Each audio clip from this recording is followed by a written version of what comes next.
My Discord, not yours. I always spam the link. I should probably spam the link before and after, but the problem is I can't spam the stream link. I can only spam the channel link. Probably do both.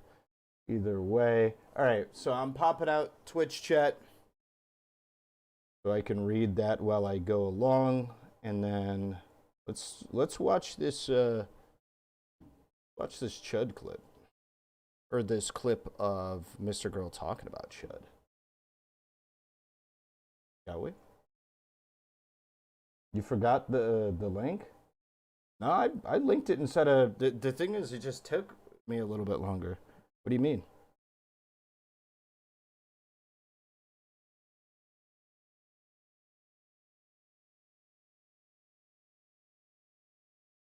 Ooh.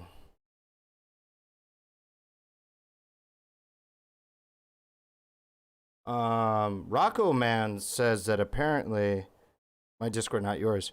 Apparently, it's not going to be cross-platform. Darktide, so you're not going to be able to play from Xbox Game Pass to Steam. We'll see if that's true or not. But either way, Xbox Game Pass will give you a chance to try it for cheap or in super cheap, depending on if you have the $1 promo. If it's your first month or you're a returning customer. And then if you like the game, you can buy it on Steam.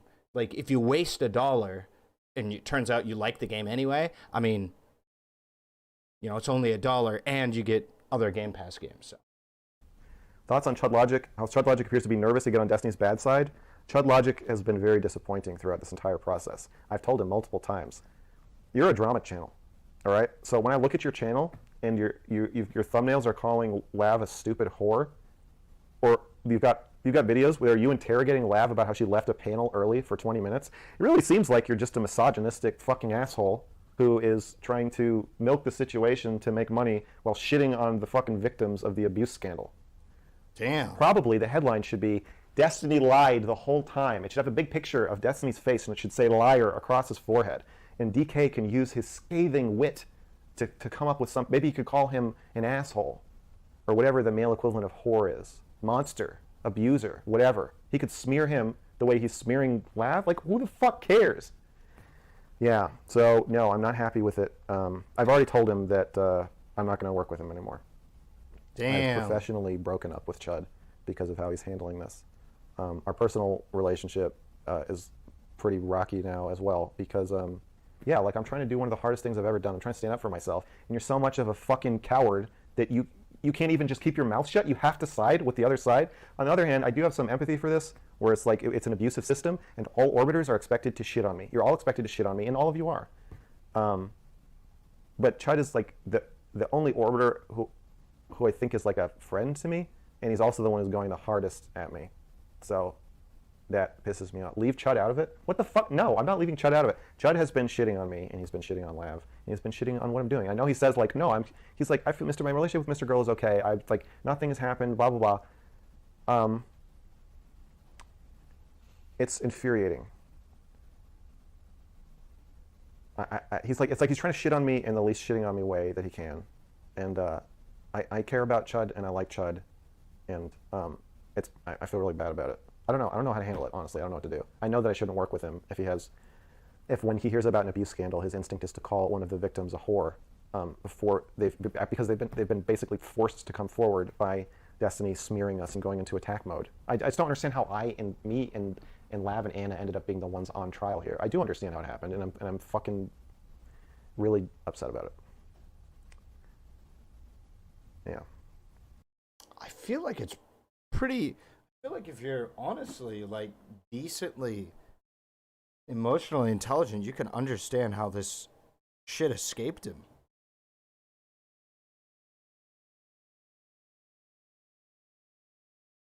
I don't know if I can ask Shaylin a question, but I wonder if she regrets allowing Chud to interview her. Seems like a betrayal.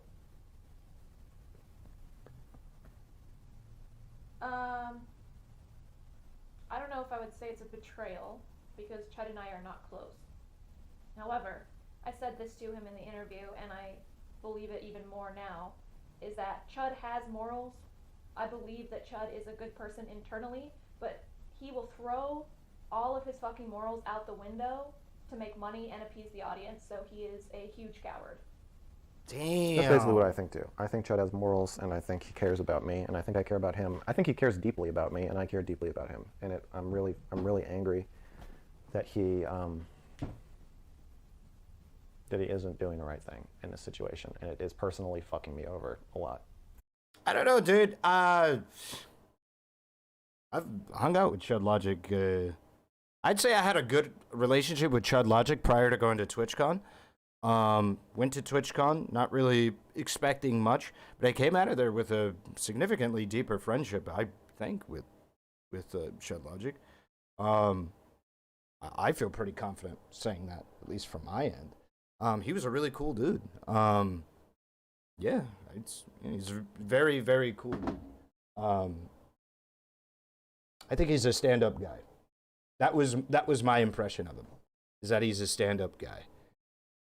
So yeah. Did you ever react to the Chud Shaylin interview? I actually never did, but I didn't really have the context to because I still haven't seen the doll review. Somebody suggested that I watch the Safe for Work doll review on YouTube though, which is something I guess we could do maybe even today if somebody has the link to that. I thought when he saw Steven admit that he's been sexting Anna the whole time, I thought he would be like, oh, okay, this is bad. But he did say it's bad. Just to be clear, he said it was bad with me, and I agree with him. It's bad. Barely said anything about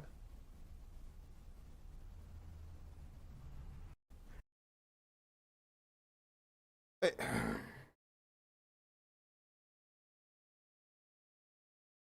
I understand. So let me say something.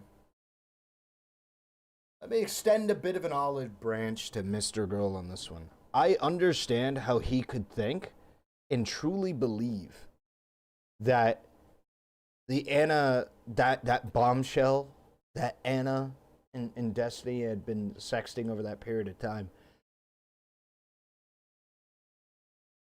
I could understand and believe that he 100% feels strange about how, from his perspective, not very many other people care. 100%. Because from his point of view, he believes that Destiny's Orbiter relationship was abusive, necessarily. And it was not, healthy for the Orbiters and shit. So when he exposed that, I felt like what in his mind was like this whole unraveling of an unethical system that Destiny has for all people he's interacting with on his stream, through his stream. Where do you stand? I feel like I made that pretty clear. I don't think Destiny should be sexting Anna, and on what else? You can find Destiny reacting to the doll review on YouTube, but Mr. Girl's version might be gone.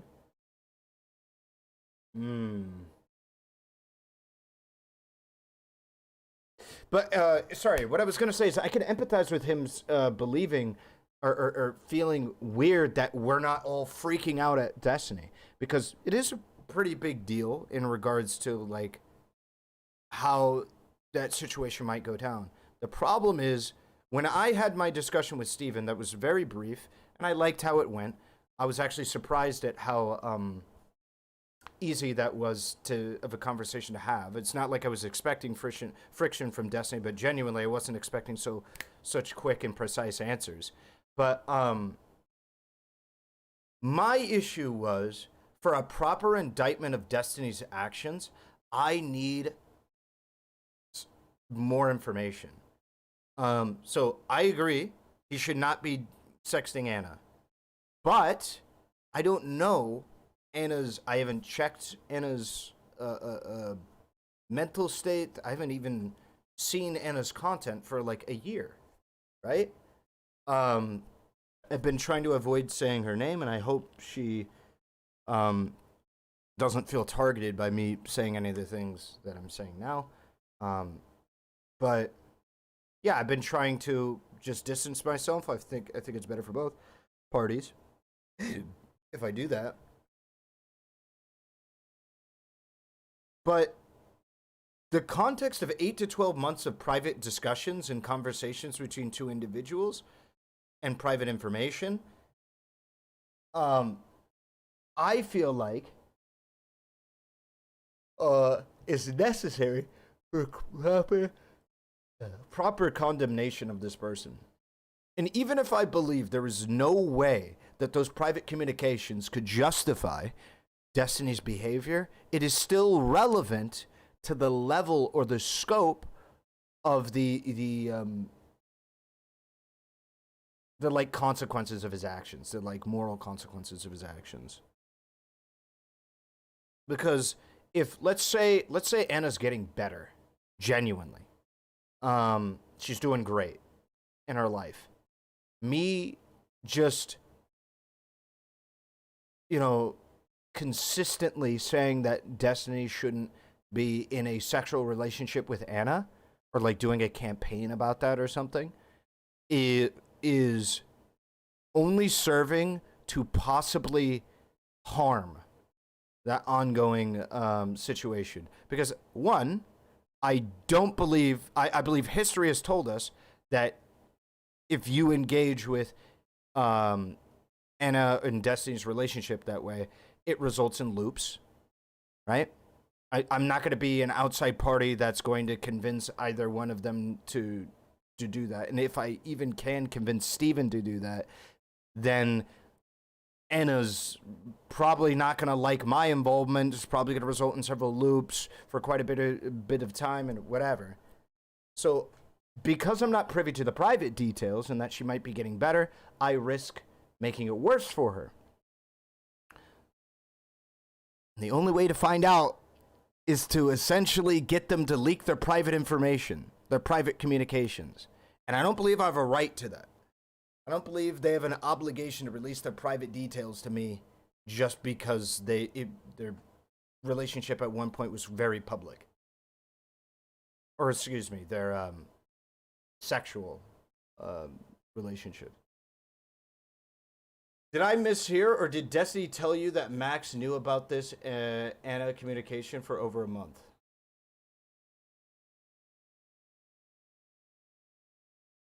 I don't remember. I think I heard that. I don't remember if that was said in the conversation. I don't know. Might have been the case. I don't remember. It was really strange how Destiny kept dismissing how Milena was basically pleading with him to stop bringing psycho, destructive people into their life. I don't know what you mean. I totally agree. I enjoyed the stream with Destiny about Brittany and Melina, but Destiny really needs to read The Ethical Slut, as Brittany suggested. Well, because Melina should be his anchor partner. Yeah, I don't know what that is. He said he knew about it for like 8+ months. Best version of the doll review is still on YouTube. Destiny doesn't talk much. Oh shit, I thought the doll review was like... Does this have cock in it? I was told the doll review, the original doll review, has cock.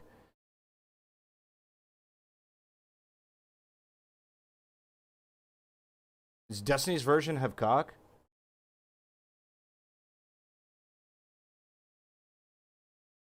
Yes. Can I watch it? The coverage you did with Chud the other day about the drama was great. You two engaged and played off each other's points really well. Refreshing to see engagement. Hey, listen, man. Bro, after watching that clip that got around and me stutter all that much, hey, it's could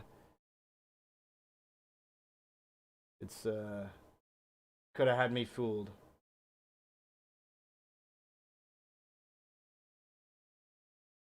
So this is a safe for work? 11%. You have a way of really making... Oh, is it? Like, I'm so curious if he's like, if he would accept arguments or if any of this is like movable for him. So, again... Because you told me I could get the fuck out. Yes. Right. So you threatened me. I didn't. And said if I want fucking boundaries... It's not threatening you to tell you don't have to talk to me. That's not a threat. It is a threat. What is the threat? I don't know, but I don't know if I can do it another day or if I just can't do it.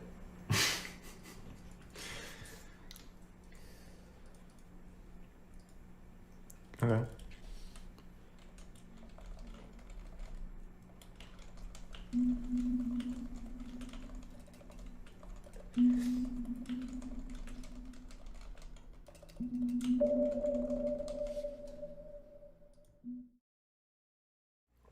You put on makeup.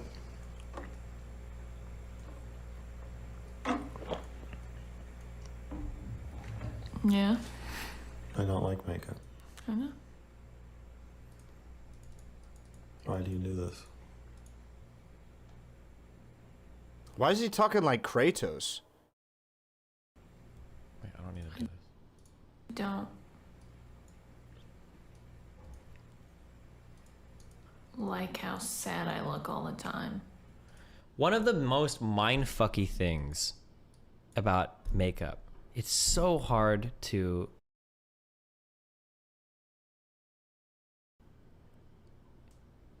convince somebody. I can't have this conversation because I just realized you're all fucking incels. Say it! Now you gotta say it.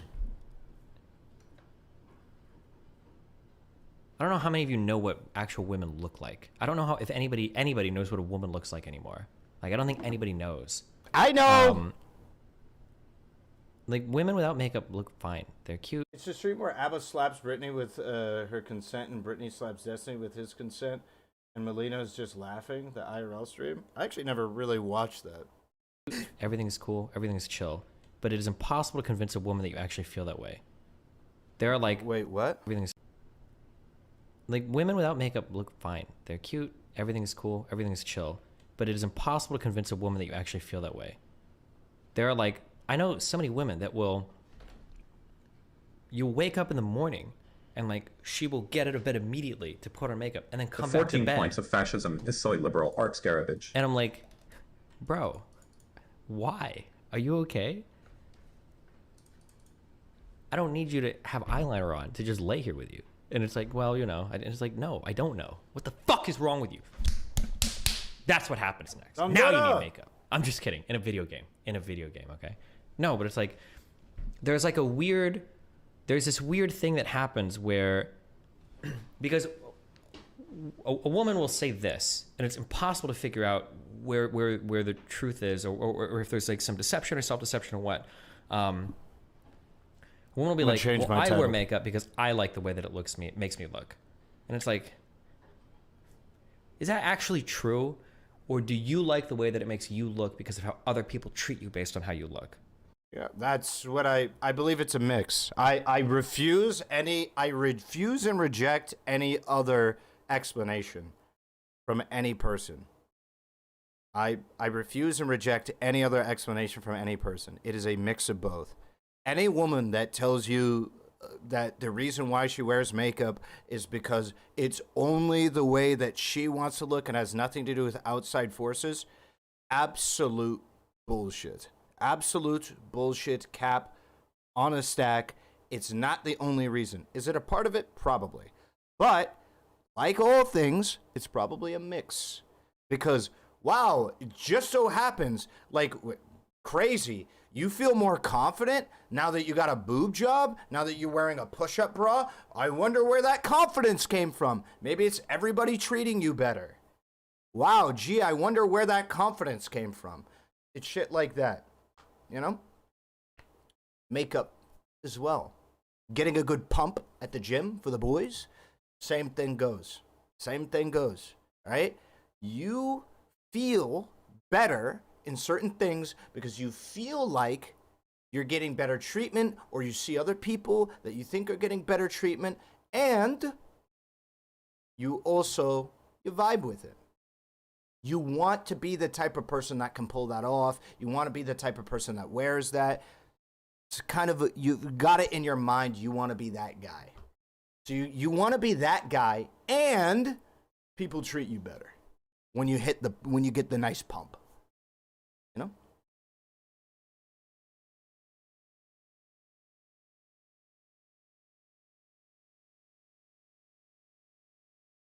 Like, it is impossible to disentangle that. And even with women, because I'll have really honest and frank conversation about women about this. Like, what do you think? And I think most of them will admit that they're like, it's hard to tell. You could also feel better about the way you look. The reason, most of the time, the reason why you feel better about the way you look is because people are treating you better. That's my point. When people say, wow, I feel more confident when I wear heels. I wonder why you feel more confident when you wear heels. I wonder why that could be. I wonder if there's any fucking sociologist that has ever done a breakdown of why that might be. Like, maybe it's because you see in media people that are better looking, treated better, wear that. People that you want to emulate, and people treat you better. Who could have thought? I don't know. It just seems like complete cope to me when I hear people say it's only for me. It's complete cope. Complete cope. Like, I think I look better with makeup, but maybe Is wearing the same? It's the same with wearing clothes even for men? No. Yeah, of course.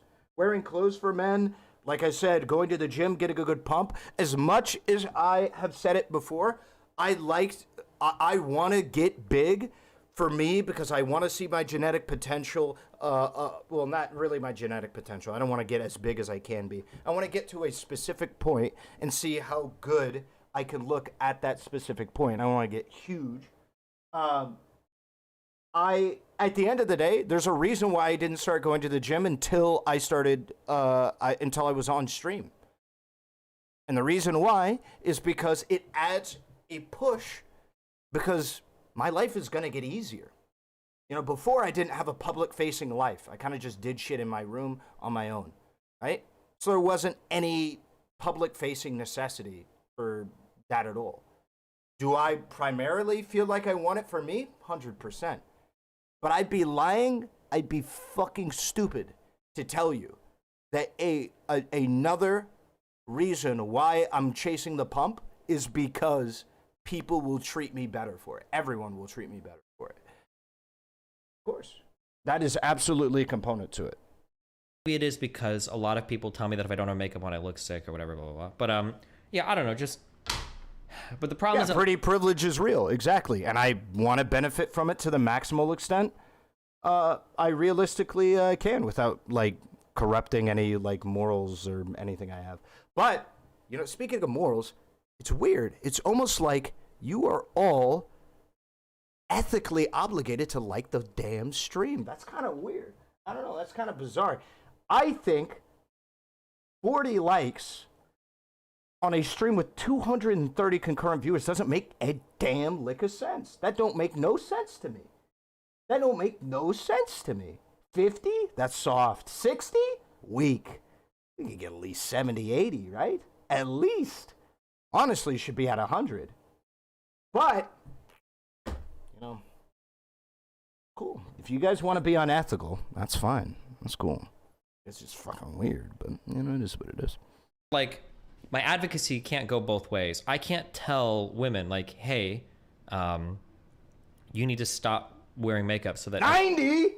Everybody remembers, or everybody can know what women look like. You need to stop wearing makeup, please. Because then, when they do that, a whole bunch of guys will be like, oh, you look disgusting, you're horrible, like, everything is shit, whatever. And it's like, okay, well, what the fuck, you know?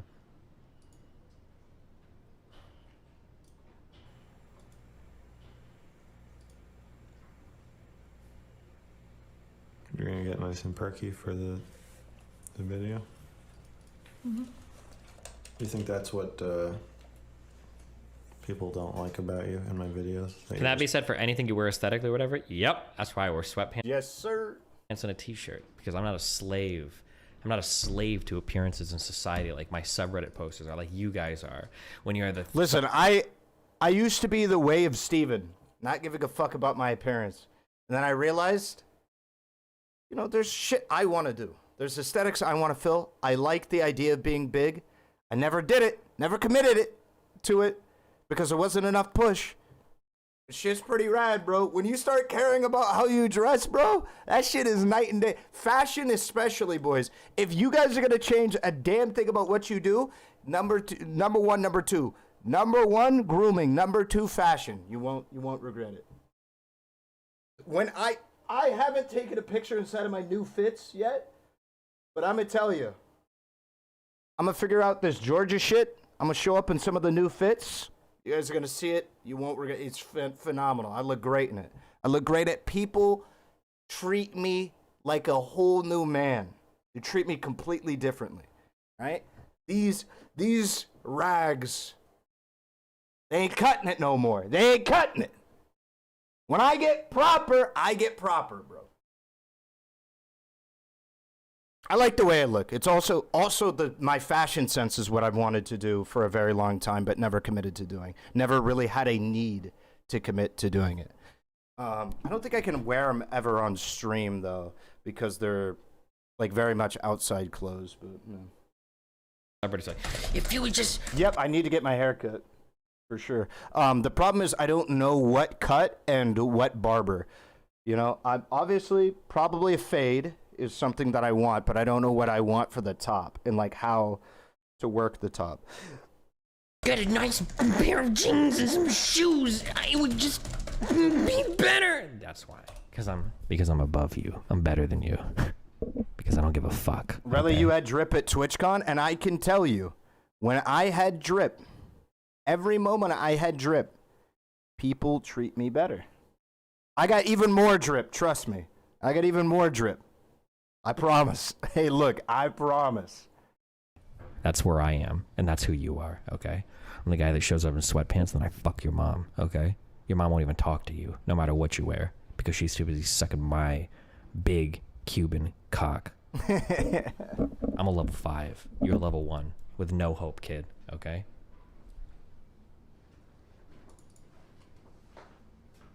It's too sad. You know that's why people criticize me, because you're so sad that they feel like... I think it's part of it. And I think especially people who knew me before I met you, I think I wore a lot of makeup to hide that. I also know they think that you're sad. You're already talking to Brittany? Wait, right now? Wait, Link! Or is that happening later? No, I hate her name. You definitely pull off a turtleneck like a god? Well, that's actually what I started doing. I don't know how to spell it, ever! I actually started, I have 4 turtlenecks now. Flat top with a handlebar mustache. Bro, you are absolutely getting the block. There is no way you can be a human being and think that would look good on me. She's not even streaming, Cherry. Okay. Because of me. Right. This might be the most sociopathic thing ever. Yeah, that's crazy. Oh, okay. Never mind. No, that's still crazy. Don't let him get away with that.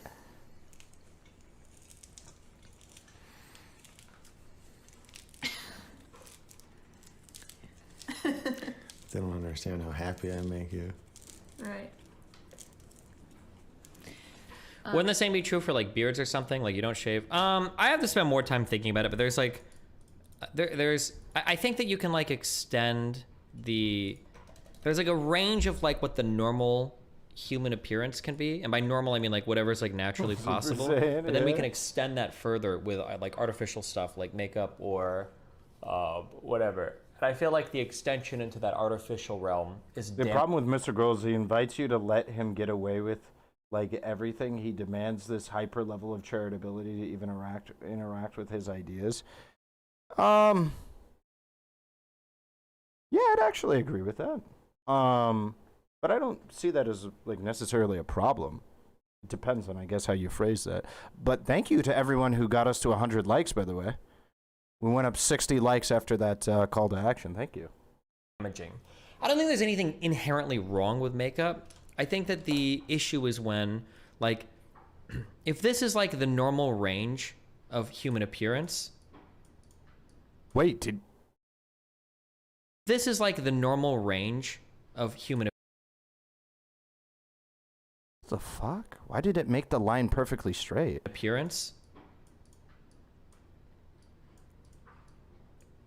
And then the boosted hey, now range we're up to with 123. Thank you. Is like over here. I don't think that anything is like wrong or bad about this, but the issue is that people start to think that like the normal range of what humans look like becomes like this. Like, these are what normal people look like now. So, like, if you're like Melina, you can get away with not wearing makeup, okay? Like, you have good job. Your eyebrows work, your lips have color, you're blonde, okay? Great, congrats, right? But for, like, a lot of people, you're kind of, like, fucked where it's like, okay, shit, well, if I don't have, like, already, you know, insane facial features or whatever, like, I'm fucked. Because this is, like, people think that this is what a normal, like, everybody has, like, blushing red lips and cheeks and fucking crazy. And it's like, okay, well, what the fuck, you know? Yeah, I don't know. Like this part here is just kind of what worries me. Typical woman response: leave makeup alone. It's just fun for some ladies. That's a massive cope. That is the biggest cope I've ever gotten sent to me ever in my entire life. Okay, I don't believe it.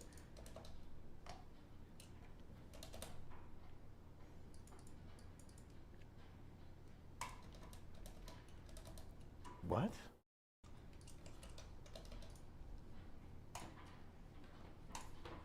They don't understand. Wait, what? Sent to me massive cope. Typical woman response: leave makeup alone. It's just fun for some ladies. That's a massive cope. Okay. I'd probably agree with. I just don't even know why that was said. They don't understand me. No one fucking understands me. Oh, that's cute. They like talk like each other, right? Did you? No one fucking understands me. That's like a Mr. Girl line. They don't understand me. No one fucking understands me. Damn, the mannerisms are honestly even the same as well. The pause and then the no one fucking understands me. I just feel like no one fucking understands me.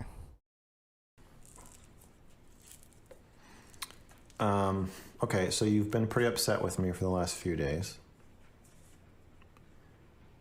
because I said that you were my sex doll. Right. You want to talk? You want to tell people what happened?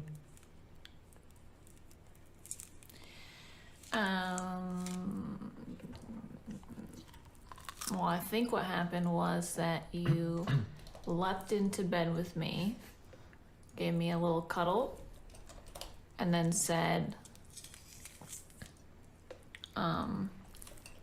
you're my real sex doll. And I was like, no. And you were like, yes, you are.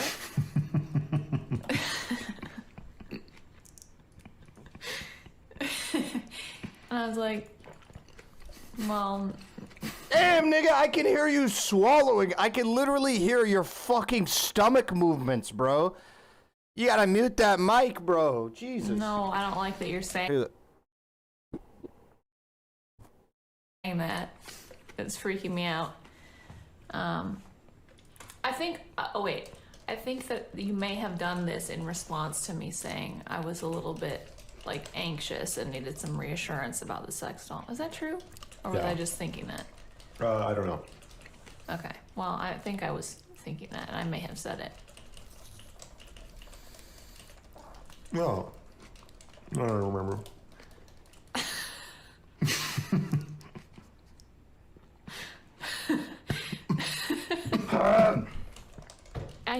I don't like that though, because because I think although yes, because we're in a monogamous relationship, technically I am the only possible real sex doll. The implication is that I don't get to have any boundaries or set any limits. You know which you know what it is? makes me freak out. What? It's not that you don't get to have any limits. It's that there's a limit to your limits. Well, yeah. Come here, bud. You got have a to dog? have sex with me. Mm-hmm. Eventually. Mm-hmm. Well, I think so, but is that true? You would just... Kind of. This is like half the story. You have to have sex with him to maintain the relationship. You don't have to have sex with him. You could just dump the relationship, right? Yeah. I want $5 back. Look at my dono. Don't ignore me. What? I don't care. You're linking me a video. That's fine. I'm in the middle of watching another video. Why are you demanding me to watch another video while I'm watching a current video? What is fucking wrong with you? This is why donations are muted right now. And I have links muted in my chat. Chill. Hey, if you want me to watch a different video, you can donate me $20 and I'll watch a different video. Well, I ain't a loser like this square. You want to be a square like that guy, huh? You can donate me $20. I'll watch a different video. I think so, but is that true? You would just break up with me if I said we couldn't have sex anymore? I would say sex in its entirety. Yeah, it's probably a deal breaker for most people. Just break up with you. I just think our relationship would either change to a platonic relationship, in which case it would no longer be our relationship, or it would fall apart somehow. But one way or the other, in order to keep our relationship... Sex is essential.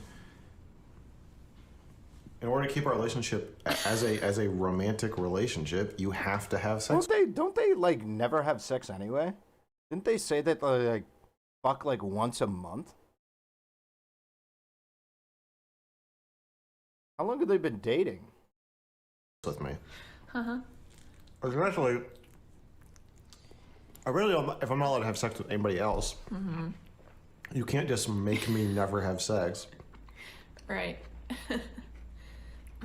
So you have to have sex with me. So you can have boundaries to a point. $5 for a 2-second intermission.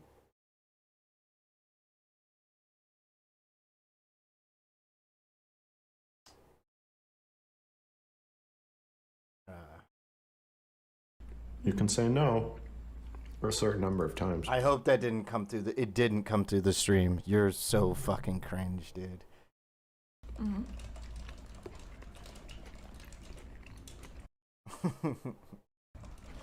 Geez, maybe a little dono. Evil Fossil. Oh boy. What's up? I saw you come back to Destiny stream, man. I'll do one better. Instead of another video, I'll watch this at half speed for 5 minutes?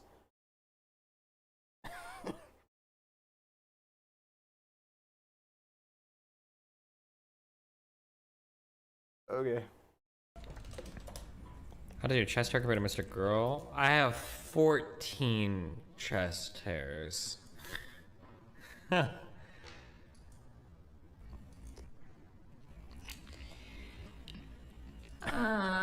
Yeah, but You have to get me off. yeah, and that's fine, but No. You have to. I know. Okay.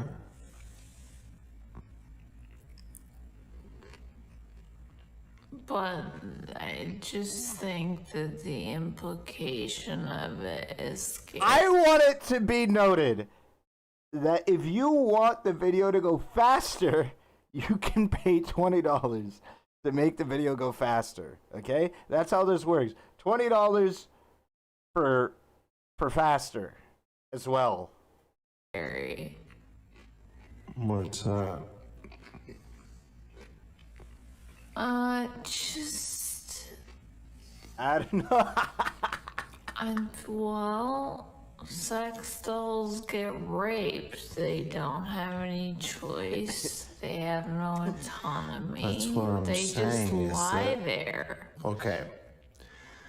I prefer it Is it when the same for slower? I feel like I should make the price increasingly more expensive the slower you want it. you just lie there.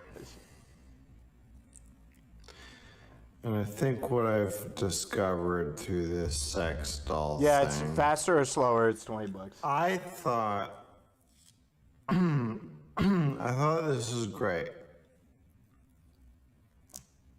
Because I know you get upset when I tell you to just lie there. Sort of. Yes and no. No. You get upset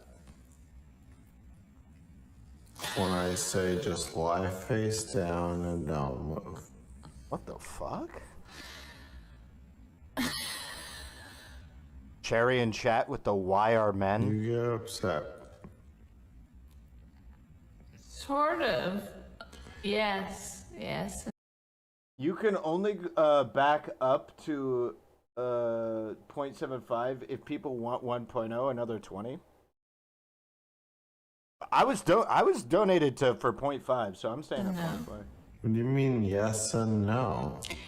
I mean, it's upsetting on the one hand. On Okay. the other hand, I'm talking about the hand that it's upsetting on. okay. Okay. Okay, is it a 0.5 for 5 minutes of video time or real time? That's honestly probably 5 minutes of video time, right?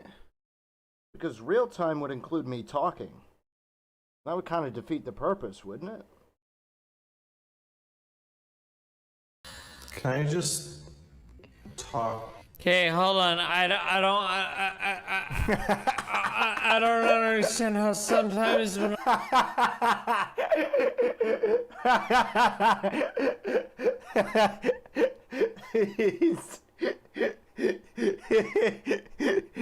he sounds like the Lycan clip. I say things, it like leads to the most autistic conversations of the world, and then I get like, I'm on the couch, bro. I'm on the couch right now. always like the people. I'll say some shit like, I really enjoy driving cars. I think I'd prefer to be driving a car instead of like biking or walking. And then like someone in chat about like, what about cars with bombs strapped to them, Destiny? Would you drive a car that had a bomb? What if you had a car that had a dildo that raped you every single time you put your left turn signal on, Destiny? Would you just break the law every time you drive? Or would you just get raped every time you have to turn left? And it's like, chill. Okay? Why is it naturally important? Chill. What about clothes? Like, Hey, Rises with the 50 fucking pounds, 1.5 XP. Yes, sir. Yes, sir. Let's go. let me just say this simply, and then you can figure out for your own self. You can do your own exercises, okay? Things like facial hair, okay? You can shave and you can change up a little bit. That's fine, okay? Things All right, like your just to be clear, to lower the speed, now you have to pool up to $50. You don't have to donate it yourself, but if you don't donate $50 and it never gets to 50 to match that dono to lower the speed or increase the speed, it doesn't go through. So if you donate $20 to lower the speed, that's fine. But it's not going to work until other people donate up to 30, also wanting to lower the speed. body. You can work out or not That's the work way out a it little bit, put on works. weight. That's fine. It's within the natural realm of things, okay? Having an expectation in society where people like shave or maintain their hair, take showers, I think that's fine. I think that's okay. I don't like the idea that it is an expectation that you have to paint your face. Oh, to be that is acceptable. true. That is more than $50. Shit. It's just something a little bit Let's weird. get the Now, exchange if you can't rate on figure that out, one. Or if you think my standards are bullshit, or you think everything I'm saying is dumb, that's fine. You can have that, okay? But don't type some fucking unbelievably, okay, some actual weapons grade autistic shit in my chat. Like, what about clothes, Destiny? Okay, that's all. Just chill. Jesus Christ.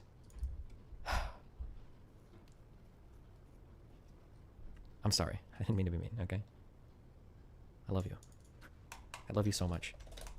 I'll give you a pro tip in exchange for my rage. Given this one before, okay? If you're ever gonna have girls over at your house and you wanna be a real player, a real big baller shot caller, stock up on these motherfuckers and put them in your bathroom, okay? Women love this shit. I don't know why. I don't know if it's the best brand, but they always have these things, these little makeup wipes, so they don't have to fucking scrape shit off their fucking face, okay? Stock up on these. There you go. That's your pro tip of the day. $59. Okay. 60? All right, Take a breather. $60 it Calm down. is. All right. Don Dota, appreciate it. Cherry's on you. What is Cherry saying? Thank Those you, are so Riz. bad I for your regret face. my actions.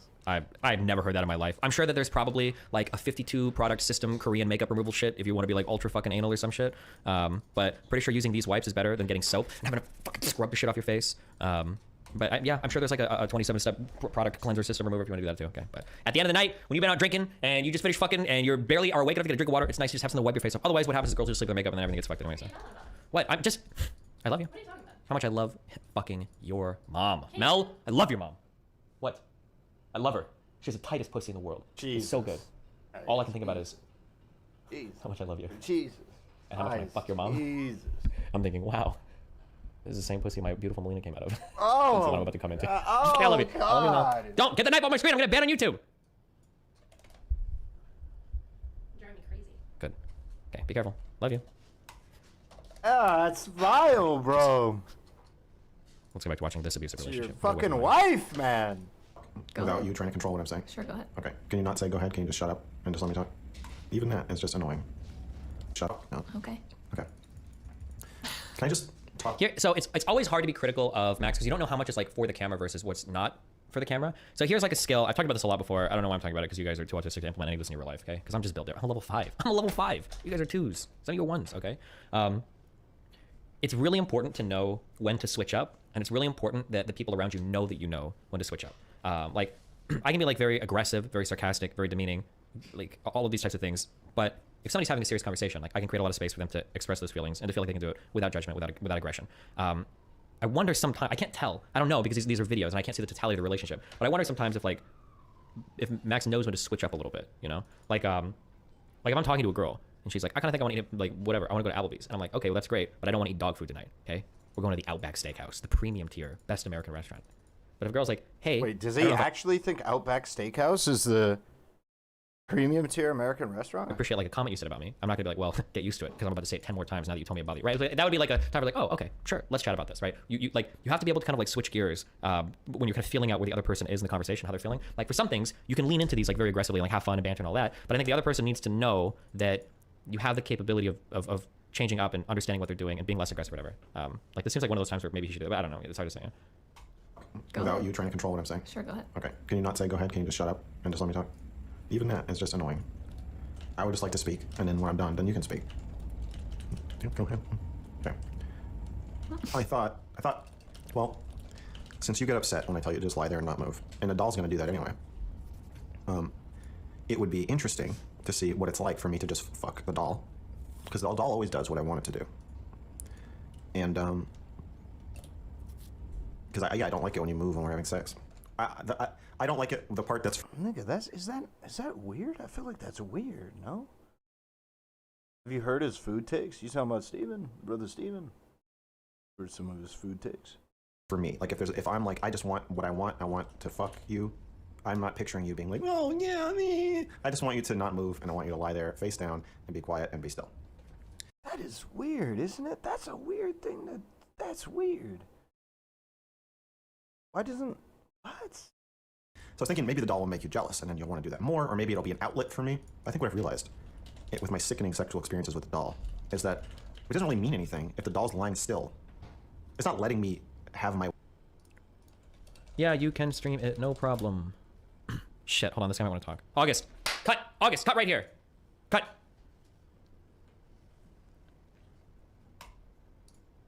Ooh, August is losing his job.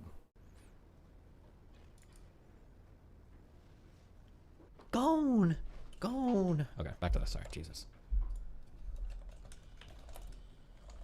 I think once he started talking about working poor proletariat stuff, even if it's story, you probably would have commit some things, but maybe your past with being working poor. I don't know. That guy's had a lot of stuff going on. A lot of stuff going on. With my sickening sexual experiences with the doll is that the doll will make you jealous, and then you'll want to do that more, or maybe it'll be an outlet for me. I think what I've realized with my sickening sexual experiences with the doll is that it doesn't really mean anything if the doll's lying still.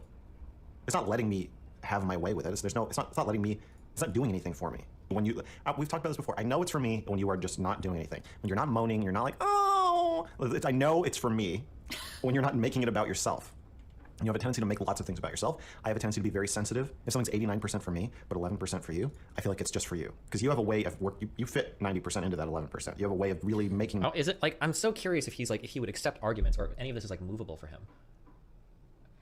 because like something can be like 100% for both people, no? Or like it's such a weird perspective. Two people can engage in like sexual activity and both of them are doing it literally 100% for themselves and both enjoy it. Like, is that not? That undermine the rest of it. I need to hear him out. And then when it's not for you, you get upset, and then I know it's for me. And so I realized the doll, you said the doll's gonna cuck you, but the doll's cucking me. I'm taking that slave owner part of me, and I'm just taking it out on the doll, leaving you in the clear.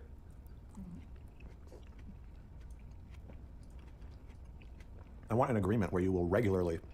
Beautiful. Why still, for me? I see. It's an act of service. I don't give a fuck what you call it. Oh. Crow, yeah, if you link it in Twitch offline chat, I'll watch it. Or DM me on Discord. The more you ruin it. Because you're going to say, oh, I like doing active. It's his love language. Okay, well, I can see how. Just shut the fuck up. I just want you to shut up and lie still. I don't want you to talk about it. I don't want to hear the mental gymnastics that you go through to try to absorb it into your nexus of manipulation. I just want you to lie down, face down, and be very still and very quiet until I'm done. And I want you to do this on a regular basis. What does that mean? Once every 2 weeks. To start. Wait, what? Hold on. 2 weeks on a regular basis. What does that mean? Once every 2 weeks.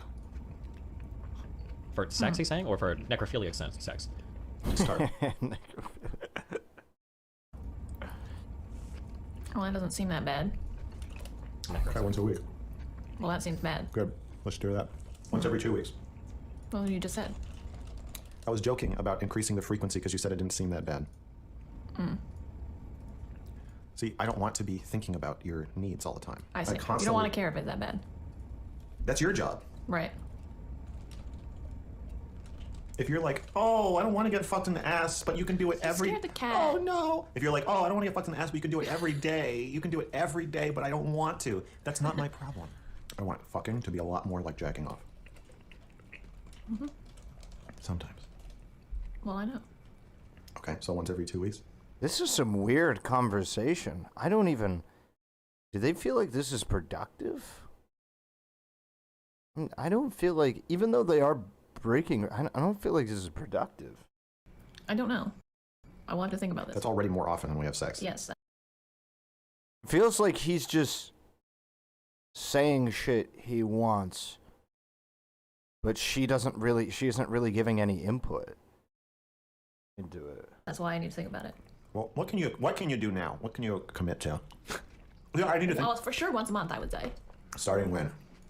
Now? What do you think about free use shit? I mean, free use can be fun or hot, but like the idea behind free use is that both people are into it. It's not actually like I'm gonna come in and fuck you when you don't want to and you're busy doing something, right? Like free use only works because both people want to do it, right? Sure once. Do now. What can you commit to? My Discord. Yeah, I need to think. Well, for sure once a month, I would say. Starting when? Now? I don't know. Right now? Have we technically had our thing for April yet? We have to fit it in the Right next now? day. Huh? Right now? Well, sure. The question is, what months are we going by? The calendar month? Well, it's kind of important. Not really, because it's April 29th. So it doesn't really matter. Well, it does matter. Jalen, you see how controlling you are? No, it's fucking knowing what you're agreeing to.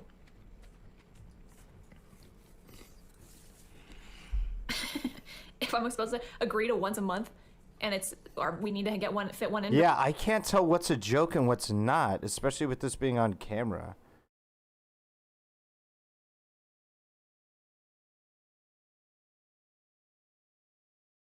Real quick in the next day and a half. I think I should know that. You don't think so? Do you not get what I'm saying, or am I not getting what you're saying? I don't understand what's I going get on. what you're saying. So then why are you not responding? Because it feels like you're being controlling. And it's upsetting. Well, I suppose so. Well, we can just wait to start it until next month then. Okay. Great. Feels like you're being controlling. You're ruining it. Well, this is the thing, is I'm not an actual sex doll. Would you have agreed to doing it tonight and next month? Probably not tonight, maybe tomorrow. Okay, so what does it matter which way we choose? What does it matter how we count it? Well, I have to know what it is. Why? Well, you can't just spring stuff like that on me. Why? I feel like a question. Why not? Why not?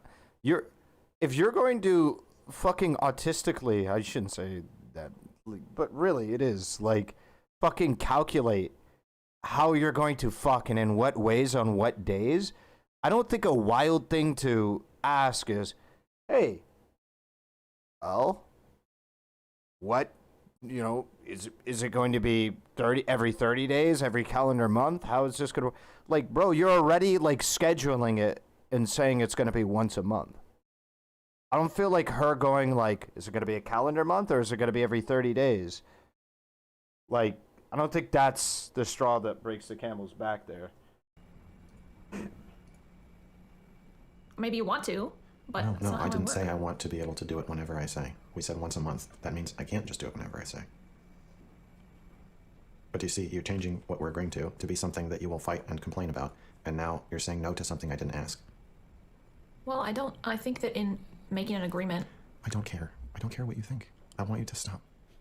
I just want you to stop. Well, I don't think we can make an agreement. Why? You will agree to every version of the agreement. So all it's turning into, it's like if you're like, hey, you know, shut up. It's like if you're like, hey, do you want to get pizza? And I'm like, well, which hand are you going to take the pizza out of the box with? This whole conversation is just all about whether or not we are going to have sex tomorrow. Yes. Okay. And so what you are turning this into by not just Man, do you even enjoy sex when it's done like this? Does any of you niggas have sex like this? How long have they been in this relationship? Maybe they've been in their relationship for like 8 years or something, and this is just how sex, like, late game is done? I don't do sex like this, bro. I saw this shit, yeah, I saw that comment, Don Dota. I said, thanks, I appreciate it. Like 3? Bruh.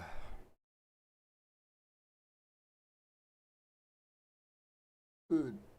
What?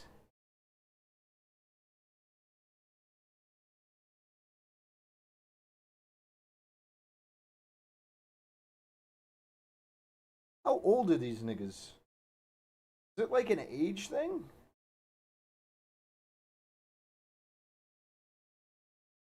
Married for 4 years is not how sex is done? You probably know, Jersey. Yeah, you've been in it for a minute. Not manipulative, by the way. 3 COVID years. Max is 36. I think she's 28. Oh, shit. Damn, Max is looking alright for 36. Damn, nigga. I would have guessed like 31. 32.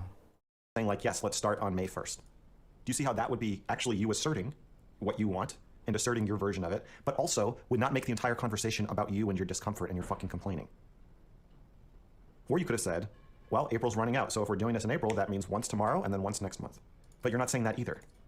You're pretending that you're like waffling or something, or that you're really concerned, and so you're like, well, I have a question, I really need to know this, Max, which you do every fucking time there's anything that I'm in charge of. Every time we're filming something, you're like, hey, do you want me, should I wear this shirt? And I'm like, I don't fucking care what shirt you wear. Please shut up and just sit in the chair. And you're like, fine. It's a control grab. It's a power grab. Wouldn't it be, isn't it literally the opposite? Asking questions for your, is he saying that whenever she, is he saying that when she asks these questions to him, that she doesn't care about his answer? And so that's how it's a control grab? She's like, hey, what shirt am I going to wear? And then when he goes, I don't know, the white one, she goes, I think I'm going to pick the blue one. Is that what he means? This is about him fucking the sex doll more, or having a specific kind of sex with a woman. He wants to fuck more. The what? Come here, buddy. Okay, well, let's start on May 1st then. Oh my goodness, that was a cute meow. It's a control grab. It's a power grab. Come here, buddy. Oh. Sound old. The cat sounds old. You know what is getting old though? How long it was last. Somebody liked the damn video. Like the damn video. Like the damn video. Also, like the video if you want me, I mean, either way it's going to happen. But if you want me to help encourage me to do more things like this, that's what I should say. I'm going to be giving away 6 free months of Xbox Game Pass on YouTube here on my channel. I have 12 total free months passes that I was given by Xbox employees when I went to TwitchCon, explicitly to give away on stream. And so I'm going to be giving 6 away on YouTube and 6 away on Twitch. That giveaway is probably going to occur on November 28th and 29th, somewhere in that range, on either one of those days. It is going to occur. If you want to be a part of that, it's great. All you're going to have to do is show up on one of those days, and we're going to give them away. The whole point of it being then is not only to give people kind of a little bit of a heads up, so in case anybody who isn't here today or tomorrow or the next day, they might be able to get informed when I do a shout out like this, tomorrow and the next day, and so on and so forth. But yeah, we're going to give them away. The reason why we're doing it on that specific day, though, is because my Discord, not yours, is because Darktide, new game from the same devs of Warhammer Vermintide. I was told that game was going to be on Xbox Game Pass day 1 on release, which is November 30th. So I want to do the giveaway on November 28th or 29th, so 12 people have a chance to play the game for free for a month. It's a 1-month pass, so that's where it's at. So you get a 1-month pass to be able to do that. I might look into ways to do a review a giveaway over a long period of time, like a submission forum or something. I feel like that would be better, and then do the drawing on the 28th or the 29th. I'm looking into it, but I want you to know that at the very least, it will be happening on the 28th or the 29th. So if that's something you're interested in, stay tuned for it. Please like the video, like 50 of you just did. And we'll get back to the content. Okay, well, let's start on May 1st then. And we will just do it by month. I'm considering starting political streaming. Any recommendations? Can I be an Ahrelevant orbiter? I wouldn't suggest orbiting me, but Steven's community is always looking for. I think as many disagreements as I have with like Vosh and shit, you can join his community.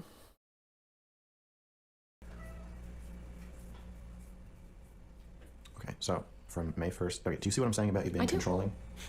Yes, I do. Now, you see what I'm saying, or do you agree that that's happening? I see what you're saying. But you don't think that's happening? Right. I think you can frame it as controlling. I don't agree with that characterization. You don't agree with the decision to frame you as controlling? Well, I'm getting a bit frustrated because... Wait, that's interesting. Listen to how he reframed.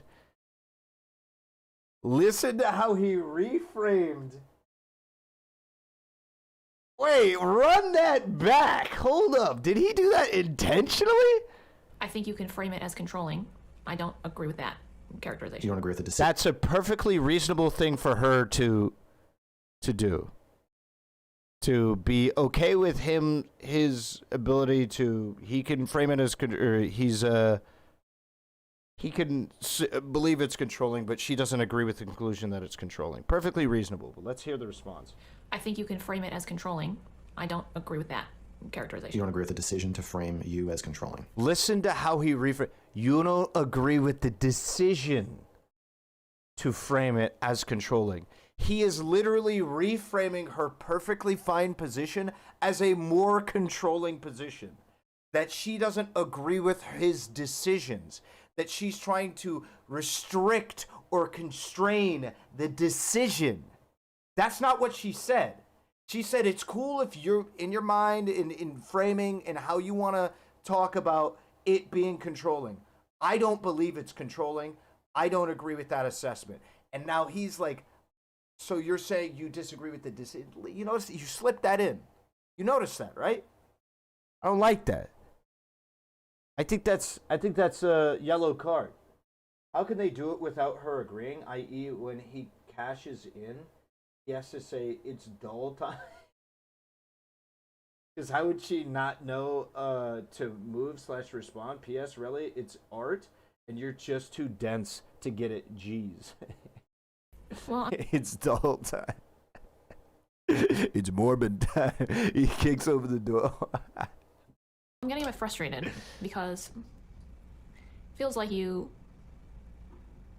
have misled me a bit here. You agreed, you told me that we were having an interview about the sex doll. Yeah. And you're like asking me to agree to a sex schedule, which we kind of already rejected and tried once. Okay. And I don't know, it just feels like I'm open to trying that again, but like, you're gonna put this in the video, and I feel uncomfortable because I'm already in a very uncomfortable position of like not wanting people to fucking say our relationship is abusive, but you're like berating me about asking you a question about you asking me to agree to sex on a regular basis and be a sex doll. No, I'm not berating you about asking me a question. I asked you a question, you're saying that I'm being too controlling, so it seems like... Do you think that you can be too controlling by asking questions? I do, but you... Okay, so the fact that it had a question mark at the end doesn't really determine whether it's controlling or not. Are we doing it monthly, or are we doing What? What was he tried it? I guess. Why did he think that would work? Did it work? That's not designed to actually get information out to determine whether it's controlling or not. Are we doing it monthly, or are we doing calendar month, or every 30 days? That's not designed to actually get information out of me. It's just designed to put me in a new role of putting soothing balm on your upset emotions. And what I don't want to do, I don't want to be in the role of rubbing balm on your emotions. I don't want to do that right now. I want you to do that for yourself, and I will do it for myself. I don't want to do this. I am quitting the interview, and I do not want any of this to be in the fucking video. Jeez. Paste.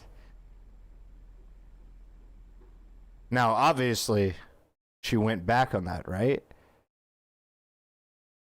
Because the interview keeps going.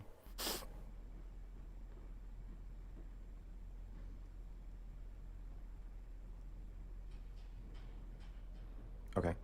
Because I'm asking you about sex plans? Because you are shirking a role that you have agreed to take, I do- believe, I do- throughout our relationship. I don't- In this, stop talking while I'm talking.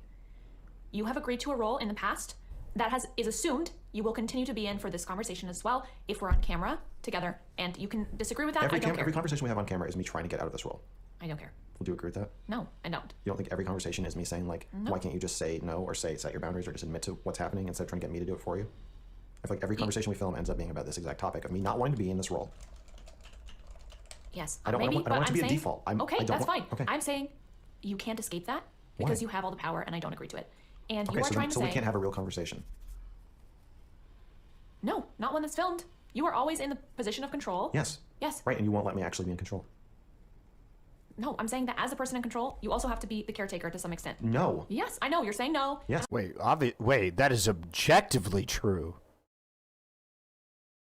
What? That is objectively true.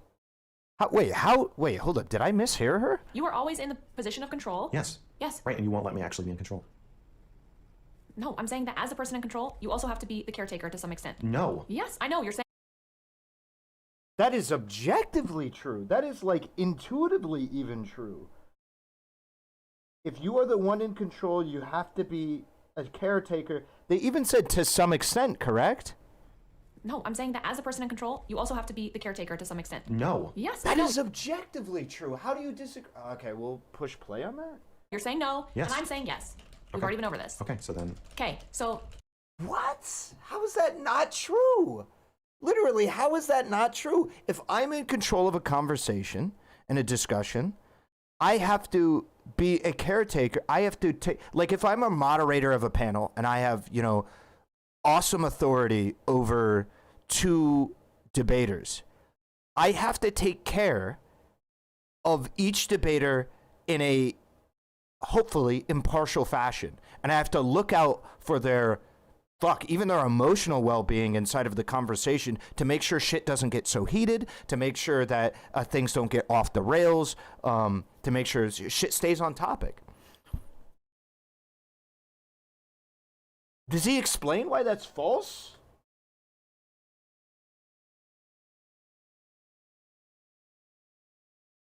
They're using that argument against Destiny right now. I don't think Destiny disagrees with that. Him having a larger platform, so him having a greater responsibility to certain behavior. I don't think Destiny disagrees with that.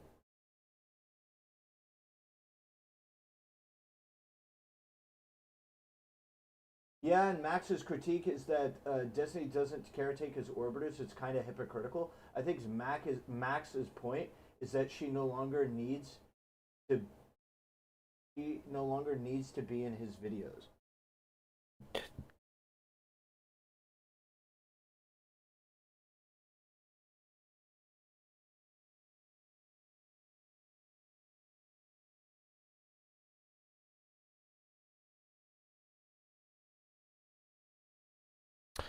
It kind of makes sense. Max, you say doing it all the time, it becomes a burden. Caregiver role in a relationship has different connotations to how you're using it versus them.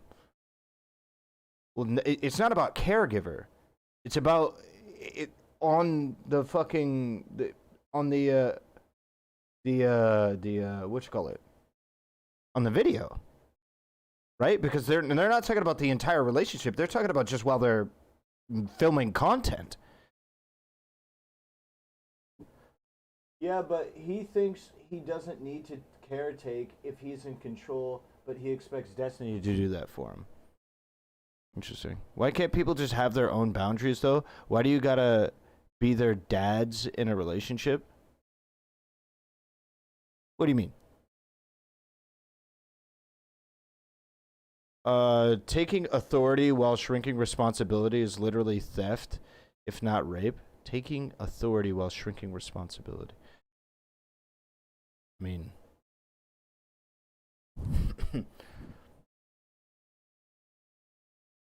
rape. I don't understand where you got to rape, but theft. I understand where you get to theft. That's what I think is happening. Yeah. On top of that, you are already kind of pushing my boundaries by asking me to do this. I'm pushing your boundaries by asking you a question.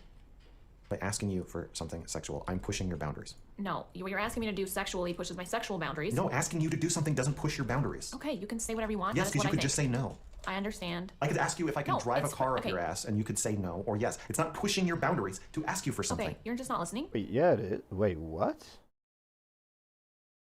Maybe they're using language in.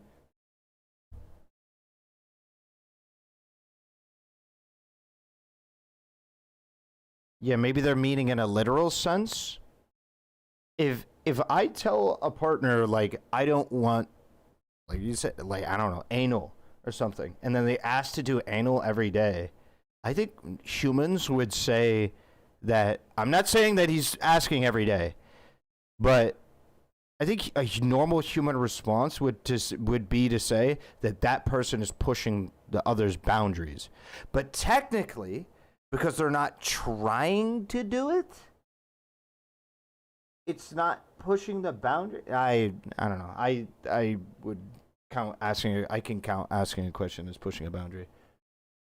What do you mean by pushing your boundaries? It's not pushing your boundaries. But the push is the persistence, not the ask. Well, according to them, they've had this conversation before. Boundaries to ask you for something sexual.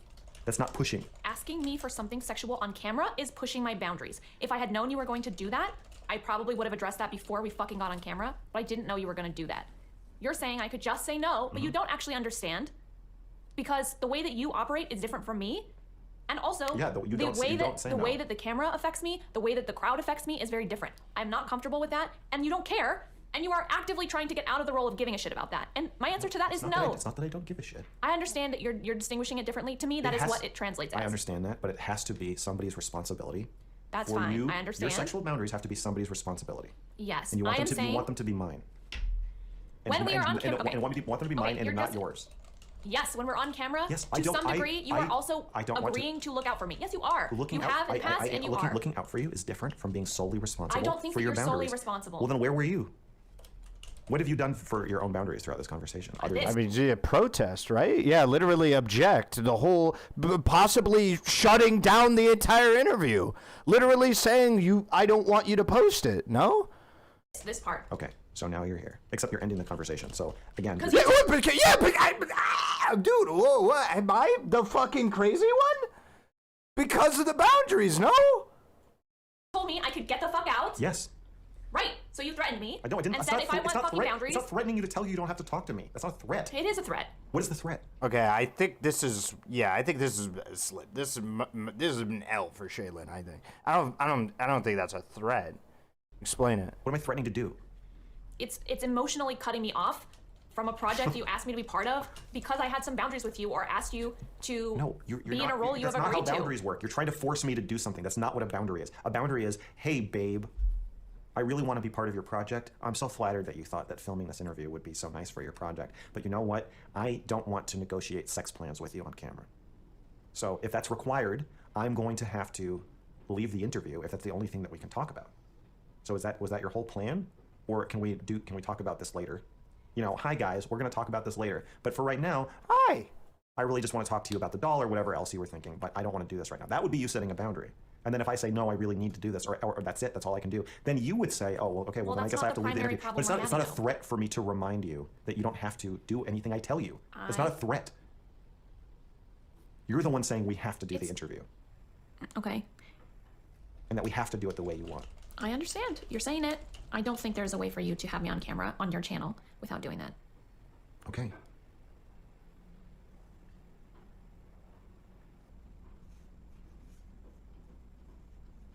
Okay, well, if that's how it is, then I don't see what else there is to talk about.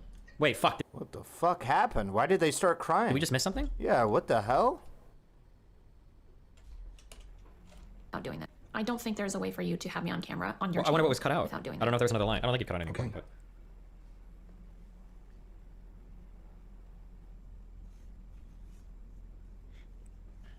Okay, well, if that's how it is, then I don't see what else there is to talk about.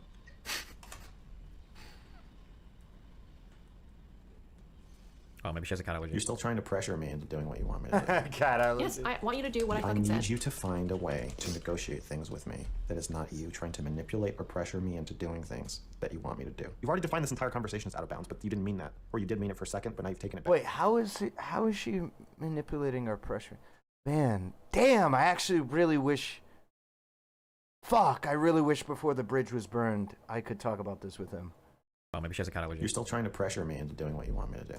Damn, man, I was sleeping on this, bro? Damn, why didn't you niggas tell me? Fuck.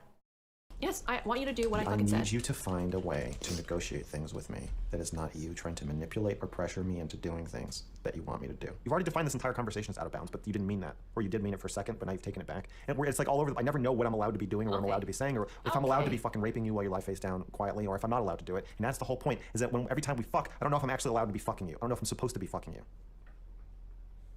And I need to feel like I'm allowed to do it. I'm supposed to do it. You can't talk to Mr. Girl? I don't think he'd want to talk to me. I can talk to him. I'd be fine with talking to him. But I feel like the context would kind of be poisoned. I feel like if I was going to talk to him, I'd have to talk to him in private.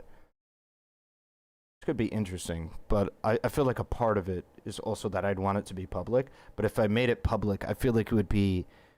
I feel like that'd be kind of cringe, socially inept timing. Hey, Mr. Gold, do you want to talk about your doll review where I have some critiques of the things that you said?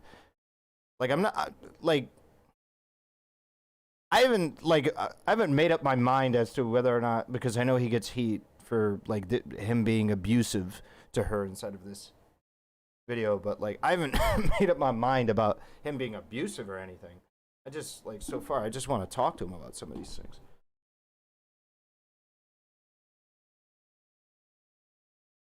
Did he new channel?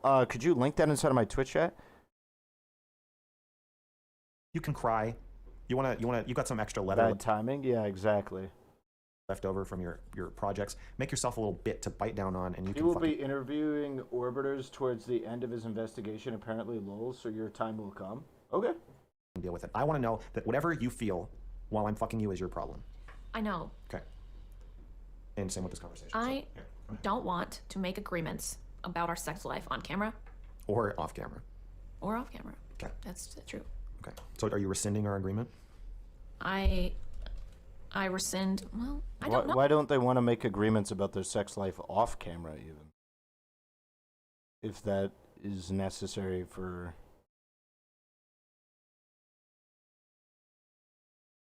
I don't know what their private life is like, but what if it seems like it's pretty important to Mr. Girl, and if it's an impasse, I wonder how they're navigating that. No, I Right, don't. you like having a semi-agreement. You don't even want to agree that we don't have an agreement. Do you see how that leaves me feeling like I don't know where I stand with you? I do. I truly understand. And sure, it's really fun. Stop! Stop. Do you know how pathetic it is? No, I'm allowed to do this. This I'm allowed to do. Don't say you're not allowed. I just want you to stop. And you can't stop me. I know. Only Renee can stop I'm me, and just she mad at you. can't move or talk. I know. Do you know how pathetic it makes me feel and emasculated? I think I'm not talking because I'm probably going to talk to Max in about 10 minutes about this video. Someone in the YouTube chat just said, though, he's very bad at being a dominant. Part of being a top is caring for the submissive. Without getting into Brittany's world of terms, this is a lot of this goes into these like concepts of like masculinity or true dominant personality types. You'll know this from video games if you lead people, or in teams if you lead people, or in sexual relationships if you lead people.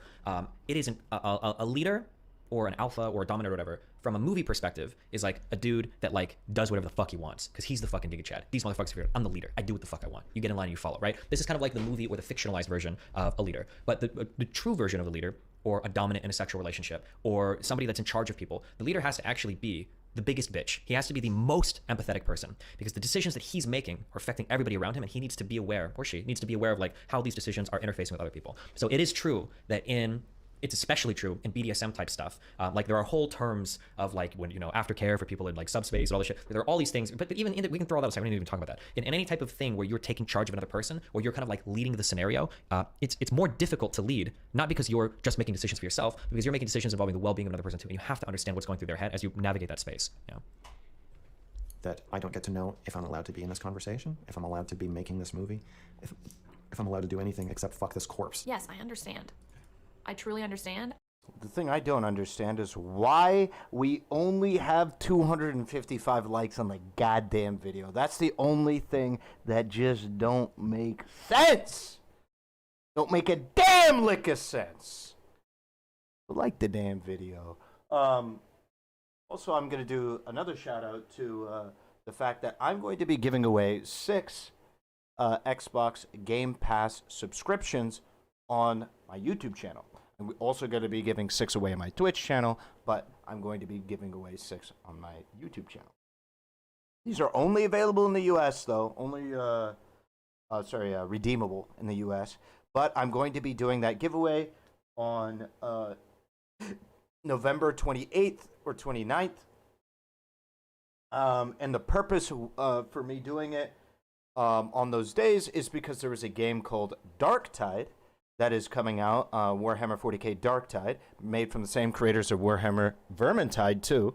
And it's a game that I've been enjoying in the pre-order beta that you can currently have access to if you pay $40 on Steam right now. I've been enjoying the game quite a bit. I'm going to be playing it the moment I end stream today. And there's a channel inside of my Discord dedicated to it. So if you guys want to do that, or you're interested in information about it, just want to discuss it, down inside of the description, there's a link to my Discord. There's a channel in my Discord where I'll be posting some stuff about the game. But Darktide comes out on November 30th, so I want to have the giveaway right around that time. And I was told that game will be a day one release on Xbox Game Pass. So my thought process is give 12 Game passes away on the 28th or the 29th, so you guys can try a whole litany of games that are available on there, tons of games on there, but also Darktide. And if you, after the 1 month period that the codes give you, you want to continue playing the game, then you can maybe buy it, or you can keep with your Xbox Game Pass subscription, whatever you want to do. But that's the idea, okay? Thank you to the 50 people who liked the stream after that call out. I appreciate you so much. But we're going to get back to the video. You can clearly see, I think, that I want to provide this for you. $20 dono for vid request? Yep.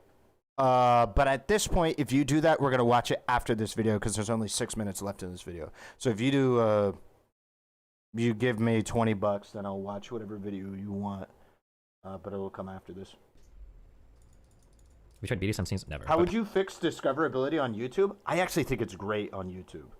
I have a lot of numbers on the back end that shows the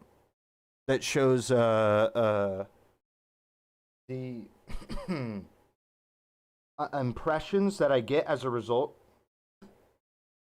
of the engagement on my videos. It's actually really good.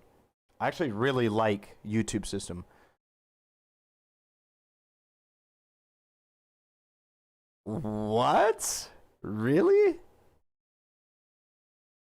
Dr. Disrespect has launched his very own Kentucky bourbon as Guy Bayham Black Steel Bourbon. Traditional craft, untraditional spirit. Black Steel Bourbon.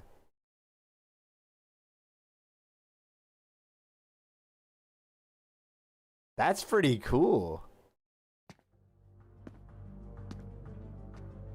So much greatness. So many victories. How can one person win so much? I'm a 6'8" powerhouse. Steal that drip down.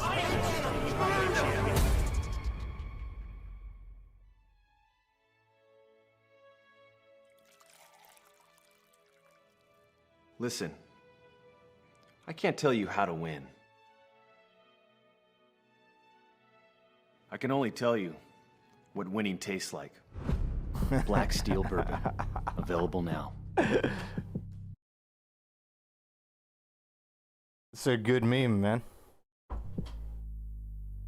I like that. I like that. I like that. I don't drink, but if I did, trust. I might as a gag for stream just buy like one of those and then like just put it in the background. I don't even drink, so it'd sit on there and age. You know what? That's what I think of. I think I might own the oldest Black Steel bourbon in the world. Buy one of the first bottles, never use it ever, and then sell it 30, 40 years later because I don't drink.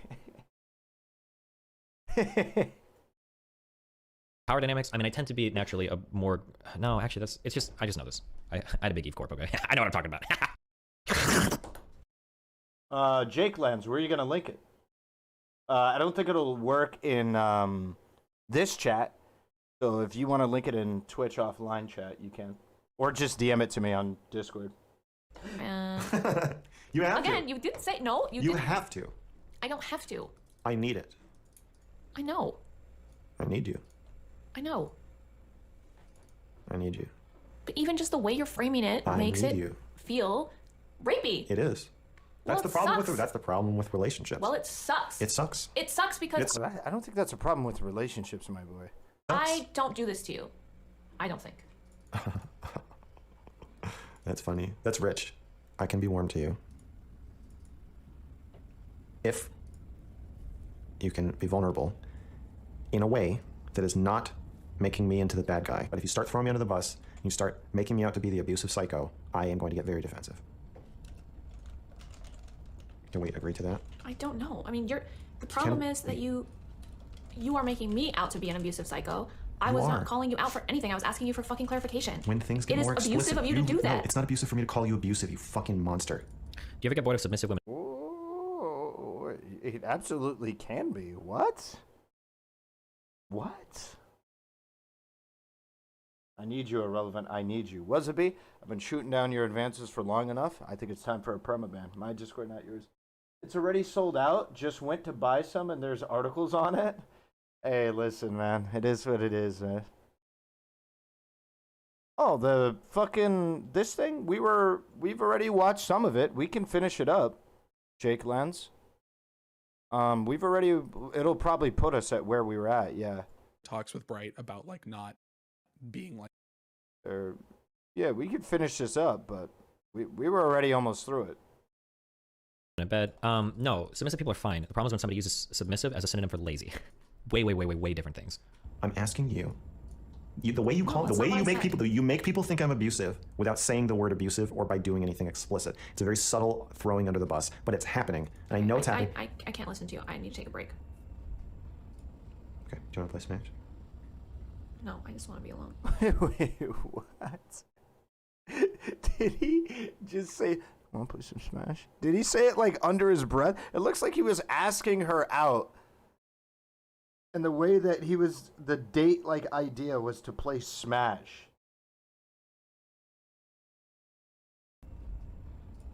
Okay, do you want to play Smash?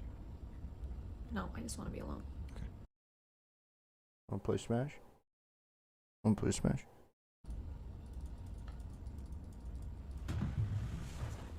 Can you tell me how much time is left on that? Wait, Jake Lands, if you want me to finish the video, I will.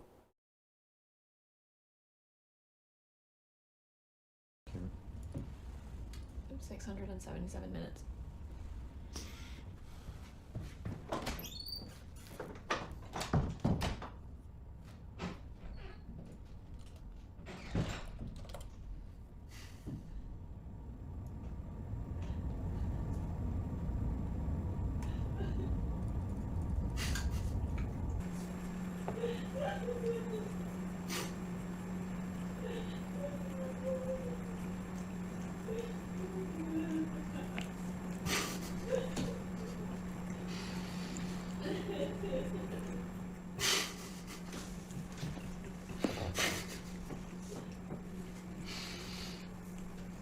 I've said this before, and honestly, I'll say it again.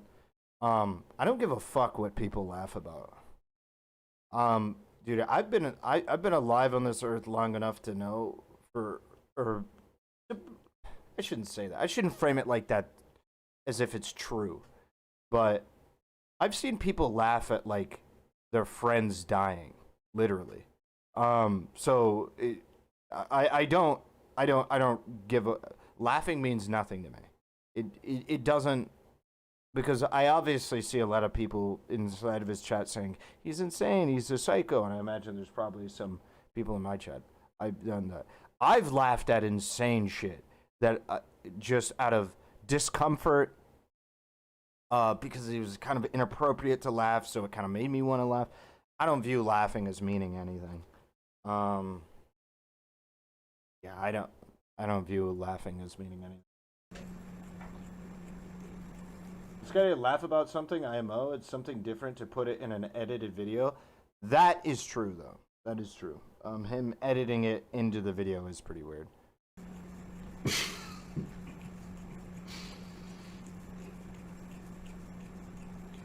Is the cat licking something? What is the noise?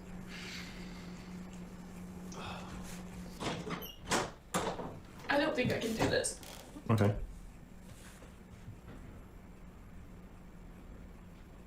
That's weird how... Wait, hold on. I don't think I can do this. Okay.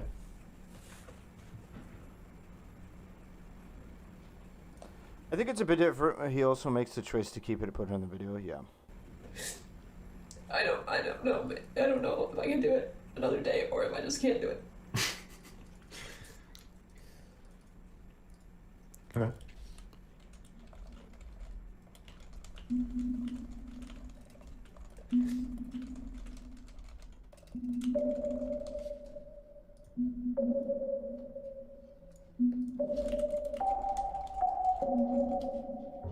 From this angle, she looks like the character from Bob's Burgers.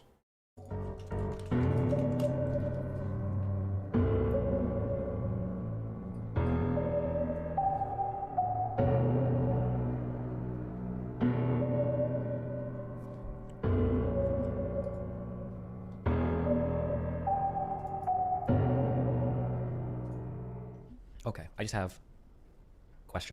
A few questions. Yeah. So, well, I listened to the video of you debating Shaylin and other feelings. Of you talking to your girlfriend. It is girlfriend, right? It's not Just fiancé. girlfriend. Give me a sec.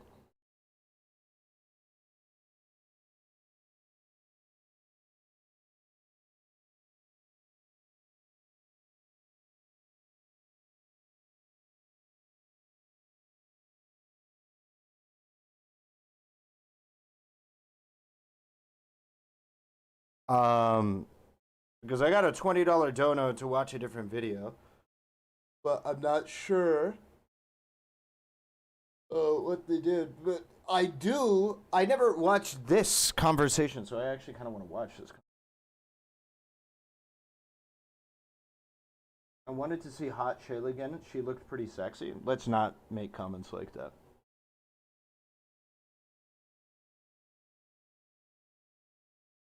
We should watch this combo instead. I got paid money. If you guys want me to watch this conversation, you pay me $20. That's the rules, okay? If you want me to watch Mr. Girl and Destiny combo, you got to pay me $20. Them's the rules. It's your stream? Yes, sir. I'm just waiting on a response from the person because there's a little bit of a technicality. They said they wanted me to watch this video, but I've already watched an hour and 40 minutes of the video, so I don't know if I've already crossed the section that they wanted me to watch. I am curious, though, to get to the section where apparently Lav is sexualizing minors. My Discord, not yours, was a very heavy accusation.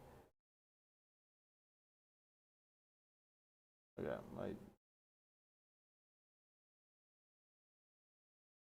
Let's chill. Right for the donut. All right. Okay, gotcha. My Discord, not yours. I feel happy with the resolution. What is how? Why? Because I got what I Oh yeah, we're back on 1x now. wanted. Yeah, but do you feel like she got what she wanted? No. Why? Why not? Because it seems like she's having a lot of trouble emotionally processing everything going on around this event. Yes. Whose problem is that? Both of yours. No. I still contest your overall view of this situation as unresolved, and that Shaylin said no. She said yes, and I got what I wanted, and I feel like this is a victory. I don't think that should be the goal. Well, okay, let me be clear. When I call Shaylin controlling, that was a funny. God, that was such a funny excerpt from a relationship. She said yes. I got what I wanted. I feel like this is a win. It's really funny considering he's talking about a relationship. It sounds like he's talking about like he just struck he got a new business contract with some chick or something. She said yes to the construction plans, and so I consider this a win. It sounds like my problem was not her saying no, because she didn't say no. She didn't say yes. She didn't say no. She didn't say yes to the conversation. She didn't say no to the conversation. Yeah, okay. She just leaves me in this hell. Yeah. So what do you think is happening? What do you think is the problem? It's pretty simple, I think. Maximus, Max, hello. Hi, Steven. How are you maxing today? You living your maximum life? That's right. I am. My back hurts. I pulled a muscle in my back. Why would you do that? Stress. You know, I've been under a lot of stress lately. Really? Why is that? You know, just working these projects. Fame is stressful. You know what I'm talking about, right? Of course. Absolutely. Are we gonna do cameras? We can or we don't have to. It's up to you. I don't care. Either way's fine with me. Yeah, let's do cameras. I think I want to communicate some things non-verbally. Somebody donate so I can increase the pace. Why the fuck would you ask me a question if you already had the answer in mind? Oh, I see what you're doing. Why wouldn't you just state, let's turn on cameras? Why would you give me the illusion of choice? Like, if I would have said no, you probably would have asked again, like, are you sure? Like, I'm supposed to... I wouldn't... No, no. If you say no, I would accept that, of course. Yeah. Okay. Yeah, it would be... Why were you uncomfortable expressing a preference there initially, though? Why not just say, like, hey, I'd prefer to have cameras. There are things I want to communicate non-verbally. Because I think that you outrank me. Well, first of all, I'm a guest on your stream. Your stream's much bigger. You gave me my career. So I feel like, well, you know. So I feel like 1.5x. For $5, I'll do it. Okay, bud. I just wanted something. Hold on. I wanted an excuse. Mr. Girl. I see where you're going with this, though. I like it. Do you know? Jesus, hold on. Yeah. I'm not gonna be that aggressive the whole time. Don't worry. Okay. Okay. You do what you need to do. Okay. Also, might post this on my channel. Oh, gotcha. Depending on how it goes. No problem. All right. Are you excited? Are you hyped? Are you ready? Yeah, I'm fucking ready. Okay. I just have questions. A few questions. Yeah. So, Oh, does it actually bugged off? Did I remove them? Does it actually fuck up? How does it fuck up when you're trying to find my channel? I'd actually love the input on why that fucks you up. well, I listened to the video of you debating Shaylin and other feelings. Of you talking to your girlfriend. It is girlfriend, right? It's not Just fiancé or- girlfriend. Okay, gotcha. Not yet. Not yet. And I could propose to her right now on stream. Wouldn't that be romantic? Maybe. As I defend my abusive behavior. That would be a good love bomb. The most effective. That's why I got married to fucking Melina. We had a huge fight. I was like, "Fuck, this bitch is about to run out on me." And I was like, "Melina, I love you. Marry me." And she was like, oh, Nice. Yeah, that didn't actually happen. Okay. I'm 2x gonna for save this Andrew. Yeah, you want to set up for a big fight. Yep. Yeah, so basically, I don't have these organized by topic at all. It was just kind of like things that I was writing down as the video was going. So I'm kind of doing a order in time and not necessarily by topic. All right. Okay. Ooh, the double dono. You know what I'm talking about. I know you know what I'm talking about. For which thing? The whole thing. I do. All right, it's $20. To slow it down. I know what she's talking about too. I don't know if you know what she's sure. talking about. We'll see. We'll get there. For some things, I'm just kind of curious. Normally with people I would caveat a bunch, but I don't think I do. Yeah. None of these are like attacking questions. I'm just curious. When you say you have an interesting perspective, and this has kind of come up a few other times on sex, and I'm curious, like, what that is. So you present this idea initially that like when you're having sex with somebody, it feels like you want to be in your zone 100%, no consideration, no worrying about what they're doing, and that even if you make it like 90% you and 10% them, that 10% space that you're creating for them becomes like 90% of what you're thinking about. It kind of like ruins it. Yeah, what do you mean? Yeah, just kind of I'm curious what you're talking about. Yeah, I would say that's pretty accurate. I feel okay. So here's a story. When I was about 12, my new stepmother asked my father, "Did you ever have a sex talk with Max?" And my father said, "Max, make sure the woman comes first." That's our sex talk. Mm-hmm. And I was just raised in a very feminist, liberal environment with feminist, liberal parents. I was basically taught that. Well, okay. To be clear, that wasn't a very feminist/liberal statement at all. But go ahead. You don't think so? Absolutely not. How so? There's maybe it's a phrasing issue, but there's a difference fundamentally in the approach to a sexual interaction, where one is where you are concerned about the sexual gratification of your partner, and the other is I gotta knock this shit out so that they feel like they got something from it, like I did. Right? Oh, okay. I see what you're saying. Yeah. My interpretation of what he meant, and this is also based on the rest of my life, is guys who just hump and then come and then fall asleep are pigs. You don't want to be a selfish asshole.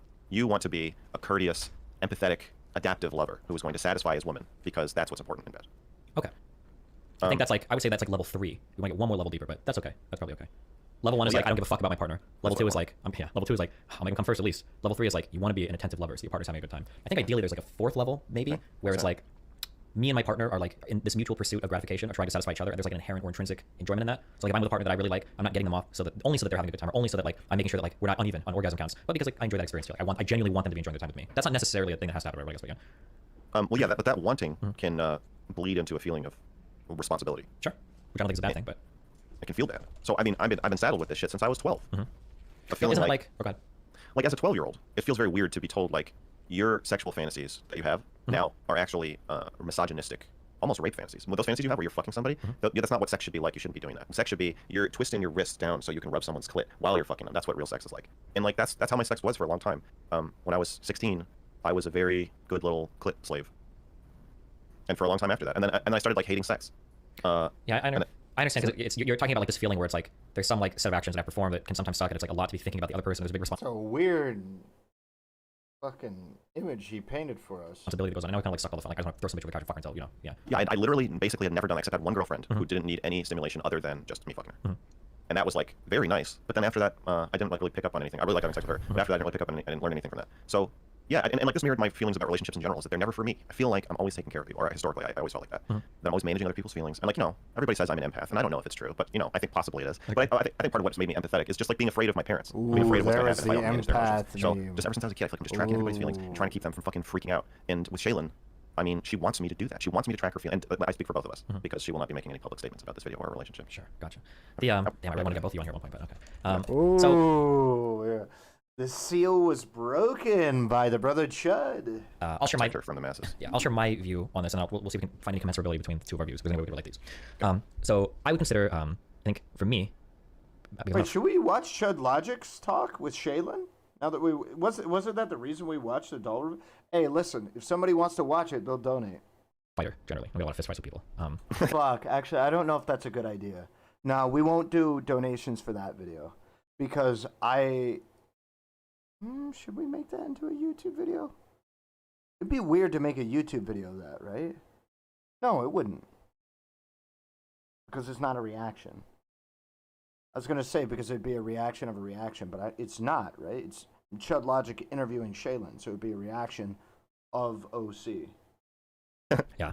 Sexual This interaction convo is relevant for the Chud interview. Okay, so great, anyway. with me are very unique in that you are sharing a very intimate space with somebody that ordinarily is respected in all other cases in life. You're never getting that close to somebody or being like manipulating somebody's body. This is like a very, very intimate thing, right? You know, maybe a doctor will do this in an exam, and even that can feel a little bit like you're necessarily giving up a lot to allow somebody to do that. Their hands are in places that might make you uncomfortable. They have the potential to do a great deal of like physical or psychological damage to you. Yeah, there's a lot going on. I guess I feel like when I listen to you talk about sexual experiences, it sounds like there is this, you have 100 points of sex pleasure, and you're trying to divide this up between like men and women. So like, even when you're getting 90 points of sex pleasure, if you have to give them 10, like that just fucks with your head and it's like, fuck, I just want like to do the 100 points and be done with it, right? I want to have all of this like to myself so that I can enjoy this and whatever. But I guess when I think of like sexual experiences, this is gonna sound really religious, this terminology, but like I view this as like it's a union of two people creating one thing, and then in that one thing, in that shared space, like I think you can both pursue everything you want more or less, but you kind of have to be aware of what the other person is doing because it's a shared space. It's like when you fuse with the Patera earrings in DBZ and you become one body. There's like you're two people sharing a space, and you have to figure out how to navigate that for the both of you, rather than like two individual entities that are just trying to get as much as they can without the other person fucking it up too much. I guess a good difference. And you see my view of it as too like combative or too competitive. I don't think that your view is necessarily bad, but I don't know if this ruins it for you, but it would have to be something that requires like a level of negotiation ahead of time. So like, have you ever heard, for instance, of the concept like free use? Yeah. Yeah. Is that something that like appeals to you, or does that suck because you have to talk about it beforehand? No, I'm fine with talking. I mean, that's what I was trying to do in the video, is talk about it beforehand. I'm fine with that. Yeah, the thing that appeals to me about free is it's not really a sexual thing. I'm not like, man, the idea of just like a lifeless, cold body there is amazing. Like, it's not that. It's an emotional thing that I'm asking for. Yeah, I think it's not, you don't need, like, they could even be an active participant. You just don't want to feel like when you're having sex with somebody, you don't want to have to feel like you have to manage their feelings at all. Like, they could be into it, they could do whatever. Do you have personal experience with narcissists? I have personal experience with people that say stupid shit. If that's what you mean. I don't like the discourse around people's neurodivergencies, because most of it is just completely everyone not actually having a real diagnosis and making shit the fuck up because they think that they have like an ego, or somebody feels like somebody's too confident, or because somebody feels like somebody gaslights somebody too much and I don't even know what gaslighting is.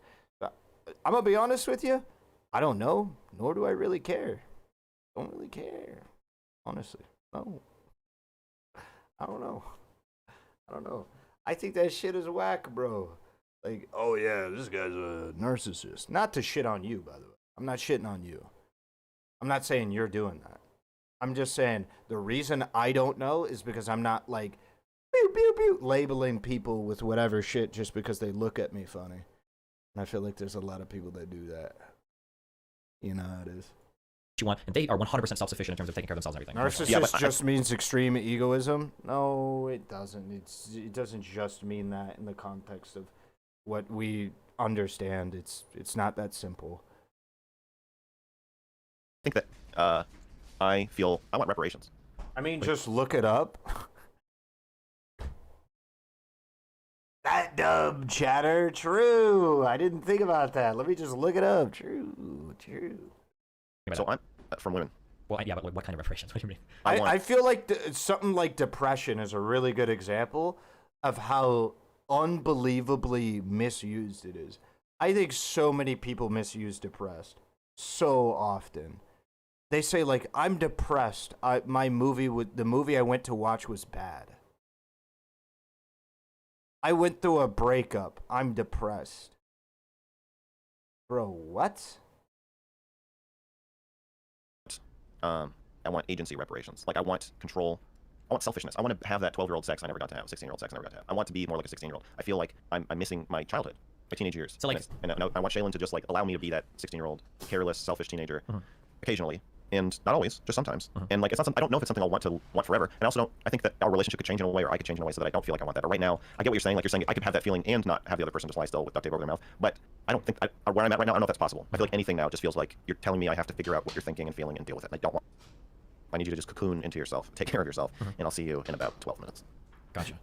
I think that I want to be really careful with what I say because I'm obviously not advising you to like break up. I'm never going down that road or anything. But I think that it can be the case that sometimes there are like fundamental sexual incompatibilities with some people, right? Like say you have like a very prim and proper woman who doesn't believe in any degrading stuff, and like maybe she'll even like give you blowjobs. But let's say you have this fantasy where it's like I want to hang you over the edge of the bed and fuck your throat until you're fucking crying, and that person's like I will never ever do that. Like at some point you feel like okay, well fuck me, I'm either gonna open my relationship, be single, or cheat, or I guess whatever, or fucking real doll, I guess. But like yeah, so I'm curious because it sounds like for Shaylin there's some level of emotion. If I don't want to talk about it, no, go ahead. Yeah, it feels like she wants to feel like there's some level of emotional management or at least engagement going on with the other party during sex. Otherwise, and she didn't explain why, but maybe she feels like used, or maybe she feels just in general like unseen or unheard, or those sexual experiences aren't fulfilling for any of those prior or maybe other unlisted reasons, which makes it hard for her to, I guess, like acquiesce to those desires, but to your desires.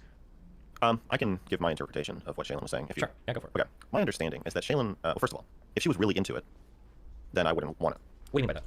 Well, I want her to be giving me something, and if she happens to want the exact same thing as me, then my fantasy becomes eclipsed by hers, and it then feels like it's about her. So I want her, like, okay, getting throat fucked is like a pretty serious thing. Like that's not something you're gonna feel neutral about. That's like hugely great or terrible. Lying still, just to draw some delineations here, because that genuinely.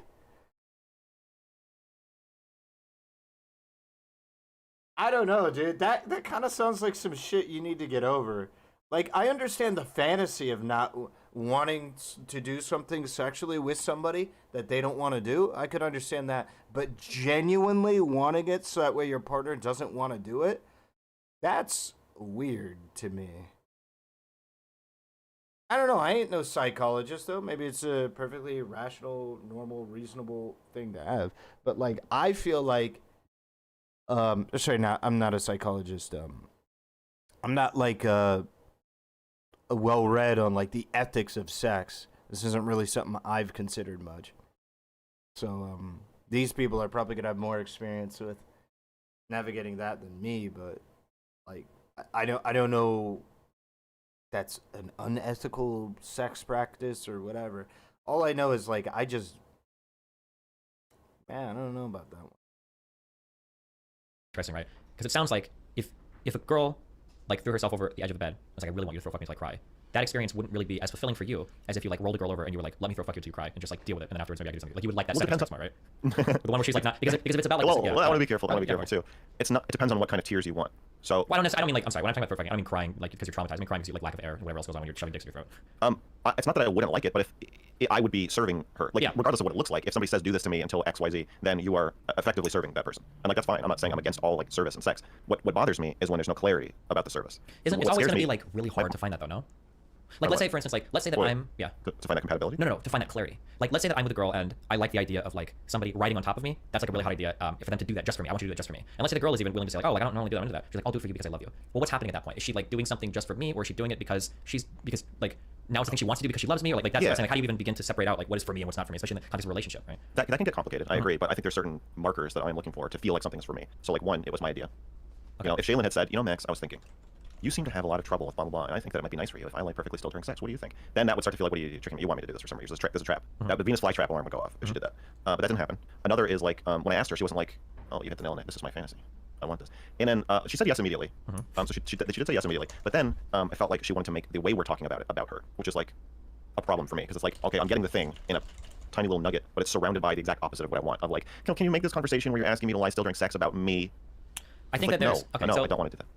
Okay, there's a... I'm trying to understand this. There's a dynamic around rougher sex that's... I get any one of Mr. Girl's statements could have an alternative explanation. But at some point, the sum of questionable statements... Does the sum of questionable statements justify a conclusion about him? Yeah, obviously. Yeah, I would say that's going to necessarily be true, right? That will necessarily happen? Yeah, for sure.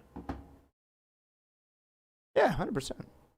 Always kind of I don't know what that point would be. It would depend on what the claim we're trying to make is. So, like, for instance, if I was trying to say Mr. Girl is a mean guy, I could do that with very little evidence, I think, because it's low stakes. But when we're talking about, you know, something heavy like an abuser or a rapist, I do what significant, significant amounts of argumentation.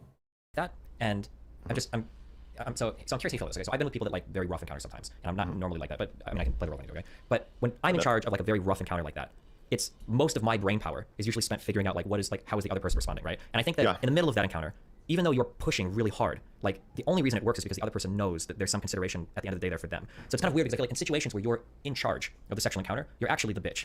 Like, I'm taking you as hard as I can, but I'm making sure that like it's a good position. I'm not like destroying your cervix. I'm making sure that I'm choking you. I'm not like actually killing you. Like, I make sure that I'm pulling your hair. Right, we're at the base. And we're not just pulling the end. Like, there's like all these things going on where it's like, yeah, like we're doing the experience where you're getting this like very, very intense hard thing. But like all of my thoughts are making sure like, okay, like I'm not like actually hurting this person, and they know that I know what the boundaries are. It seems like you want to literally just rape somebody. Yeah, right, but yeah. right. Well, I think the thing is though, with hard sex, a lot of the person wants to be free to react as though you're raping them. So a little bit, yeah. But all of that occurs. All of it is always wrapped in that nugget of yeah. But I'm saying that if you're having sex, that's going to look a lot like rape, like rough rape, and the person wants to be able to say no, stop. But I didn't say strawberry daiquiri, so you don't have to actually stop. Like then in that case, it makes sense to be more careful and more attuned. But if the person's lying still, I think it's like, I don't think we need a safe word for that. You can just be like, stop, you know? So I don't think that I would need that same level of hyper attunement because I don't think it's that dangerous of a way to have sex. Two separate conversations we're kind of having now, but so, because I'm kind of more focused on, I'm just trying to figure out what you want to get out of it. We'll follow this tangent for a little bit. So if the person is just laying there, you don't feel like it's a really big deal. It might not be to you because it doesn't seem that sexually intense, right? No, it could be very psychologically intense. Yeah, and I think that's like the issue is that the person feels like there have been people that I've been with where nothing extreme is going on, but you can tell for them like it's a very psychologically or emotionally intense moment. Yeah. Yes, that's for sure a consideration. But that's why I'm saying. So I think it's true of both of us. We're both very likely to have some kind of like trauma freak out during sex. A little bit, but it's different when you're the one in charge. Because when you're the one in charge, you have a way easier time stopping. Whereas for the other person, if they get nervous, they have to actually speak up. Yeah, which is very challenging. And you already had videos saying you don't care. I'm just fucking with you. Well, half fucking with you, but go ahead. Wait, saying I don't. Oh, that's that time. Yeah. But yeah. So I guess I think we both probably agree on that. But the backing up a little bit, I guess I'm trying to feel like, do you? I'm trying to like, it's not like trying to trap you. I know you don't think I would do that. But I'm trying to find a different way to ask you. Like, do you just want to rape somebody? Can you help me find a different way? Steven, I trust you enough to just lie still while you do. Yeah, because it sounds like that you want. Take me wherever you want. You want to basically, however, you basically want to have a person where you're just like, there's a thing that I want to do. I want to do it because I want to do it. I don't care. You figure your own shit out, and then you're gonna, do that. That's the key. Figure your own shit out. I don't know if this is possible with humans without a lot of drugs. That's what I'm trying to think of. I'm trying to think if it's possible. Because I think you might be being a little sexist here. Okay. If Melina asked you, will you lie still during sex? I just want to ride you. Once every month. I just want to ride you and do my thing. Do you think it would be fair to say, well, you might have trouble advocating for yourself in that situation? It could be traumatic for you psychologically, and that would only be possible if you did drugs. For me, well, no, hold on, because it's totally different. Because if a girl were to ask me that, like, if that girl was you, if you wanted to ride me, and you were saying, Steve, I want to take you to my pussy, I want to, right? I would say to you, okay, Max, but I'm going to agree to it very quickly, and I'm going to have a lot of fun doing that. Is that going to ruin the experience for you? And you're like, fuck, it's not the same now. Because that's the difference, right? I don't. Like if you would ask me, you and I would never have this problem in the first place. Well, but anything's possible. It's 2022. Okay, but I'm saying like, because we're so compatible, we wouldn't have this problem. Of course, yeah. But I'm saying like, so you gave me like these 3 criteria earlier, that it's your idea, that the other person doesn't say like yes immediately, and that you have like a certain way of talking about it, right? But like if you suggested that, I would agree immediately. I'm like, yeah, sure, and I have a lot of fun doing it. So like, I feel like that would ruin that for you. Maybe, but I still don't think that you would need drugs to do it. Well, no, what I'm saying you would need drugs for is to genuinely have an experience where you're posing an idea the other person's not really into, but you want to be able to kind of like get access to their body and use them for that. That there's either one of 2 things happening. Either one, they're legitimately getting raped, or 2, there's found some way to dissociate themselves from the experience so much. Usually it's like some kind of drug. Yeah, like I don't actually go that way. I don't think the problem is that Shaylin isn't into it. Okay. I don't agree that she's not into it. The problem is that she's not into agreeing to things. Well, if she was into it, wouldn't that ruin it for you? No, it's not that I want her to dislike it or not like it. I think what would ruin it is if I felt like actually I was acting out her fantasy. It's not that I want her to not like it. It's fine if she like. I'm sure she. Well, I feel like you could like get into that. You could start doing it and be really into it, and then all of a sudden she orgasms. Like, fuck you, bitch. I didn't know you liked it. No, it's fine. You like it more than me. No, that's fine. I'm not saying I don't have to like it more than her. I just want to have to not worry about her or not feel like I am serving her. That's what it is. I often feel like I'm serving people in relationships. And so if I'm just in that hypothetical, I just meant if I said it and then she reacted in a way that was like, oh, I've been trying to get you to say this for a long time. Good job, my pet. Oh, okay. So I feel like that clarification is pretty important, actually. So he doesn't want to feel like he's serving somebody, which I feel like is understandable, honestly. I think a lot of people probably feel that way. When as he previously described it, I was getting similar vibes to what Destiny is, but I feel like the context has kind of changed. What he's trying to say, I feel like if I was in this conversation, he doesn't want sex to feel like work. He doesn't want to have to feel like he's servicing some. He wants to like kind of just do what he wants, and then, you know, if they get off on it, then, you know, good. But he doesn't want to have to feel like he's working to give his partner pleasure. I think that's pretty significant. He wants it to be about him, not them. Yeah, but that can be a part of that, no? It is not. Well, he created a false dichotomy of the master. Wants to be selfish. It reminds me of Path of Exile. You are being selfish. Then that would make me feel just used again. Sure. So it's not that I want her to. It's more about framing. It's not so much about her experience of it, like if she orgasms or likes it or whatever. It's more about what bothered me in the conversation is that it felt like it was the agreement itself was being reframed as somehow I have to be super caretaking of her. Like no matter what, I can't escape it. I can't escape it during sex. I can't escape it. And so th're like, well, what if we can take this out of sex? She's like, well, then you have to caretake me right now. And it's like, I want the burden to be lifted. Sure, I'm trying to think. I want her to take on the burden. I think if she were a man, I feel like you would think this was a more reasonable request. I think that, so I want to be very careful on this. This isn't a slight on Shaylin. I need a nice. That's good.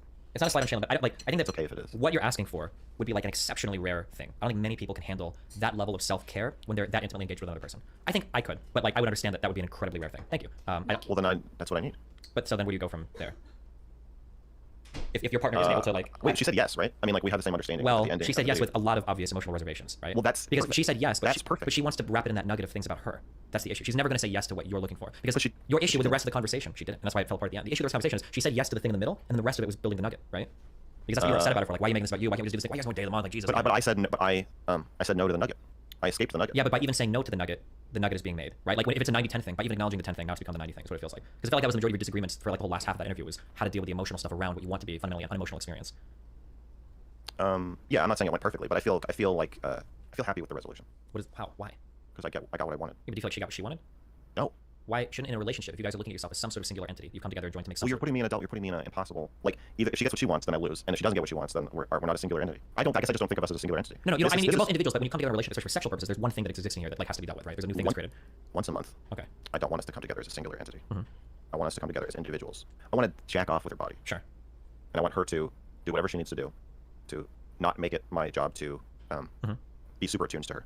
I actually want her to act in a way that makes it harder for me to attune to her. Sure. But it seems like in order to get to that point, you're going to have to lay a whole bunch of emotional groundwork to get there. Like, you're going to have to do a lot of work. Fuck, now I'm back to being confused. God damn it, I'm trying my best, man.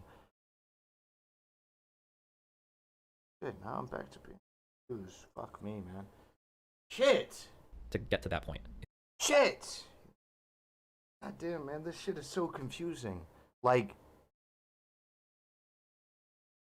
So Mr. Girl doesn't like the fucking video? Is that what's going on? I don't know.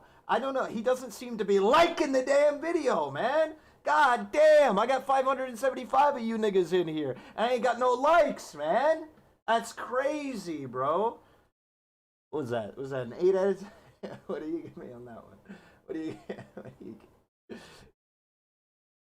give me on that one? 6? Is that a 6, 7, 8? I don't know what that was. Come on, like the video, bro. That was decent. Okay, it was okay. 5? I don't know. I thought it was good. I thought it was decent, bro. Yeah, like the video. Here soon, I'm going to be giving away 6 free months of Xbox Game Pass on YouTube, 6 free months on Twitch. That giveaway is going to be happening on November 28th or 29th. And the purpose of it is going to be to get those passes out in time for a new game coming out called Warhammer 40k Darktide.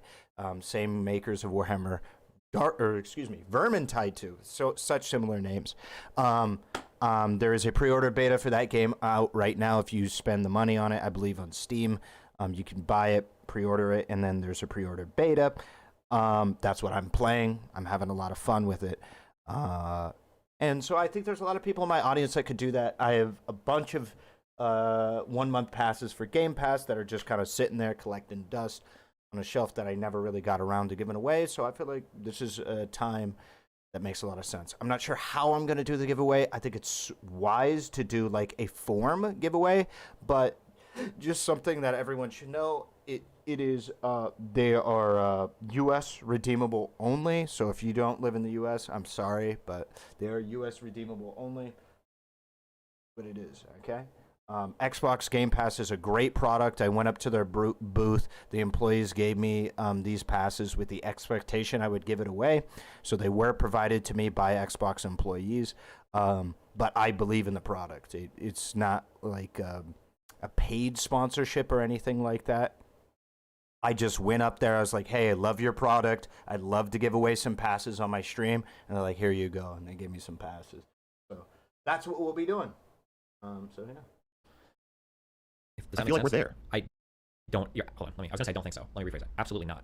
And I like to be clear because people always seem confused. Xbox Game Pass is a PC thing.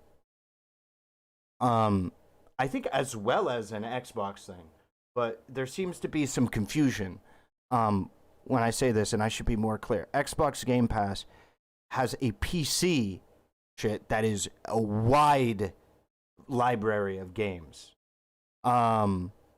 And Darktide, Warhammer Darktide is going to, Warhammer 40k Darktide is going to be on there. They have, I think, every Fallout game on there. 1, 2, Tactics, 3, 4, 76, New Vegas. They got all those games on there. They have fucking Doom, the original Dooms, Doom 2016, Doom Eternal. They have, I think those are still there, right?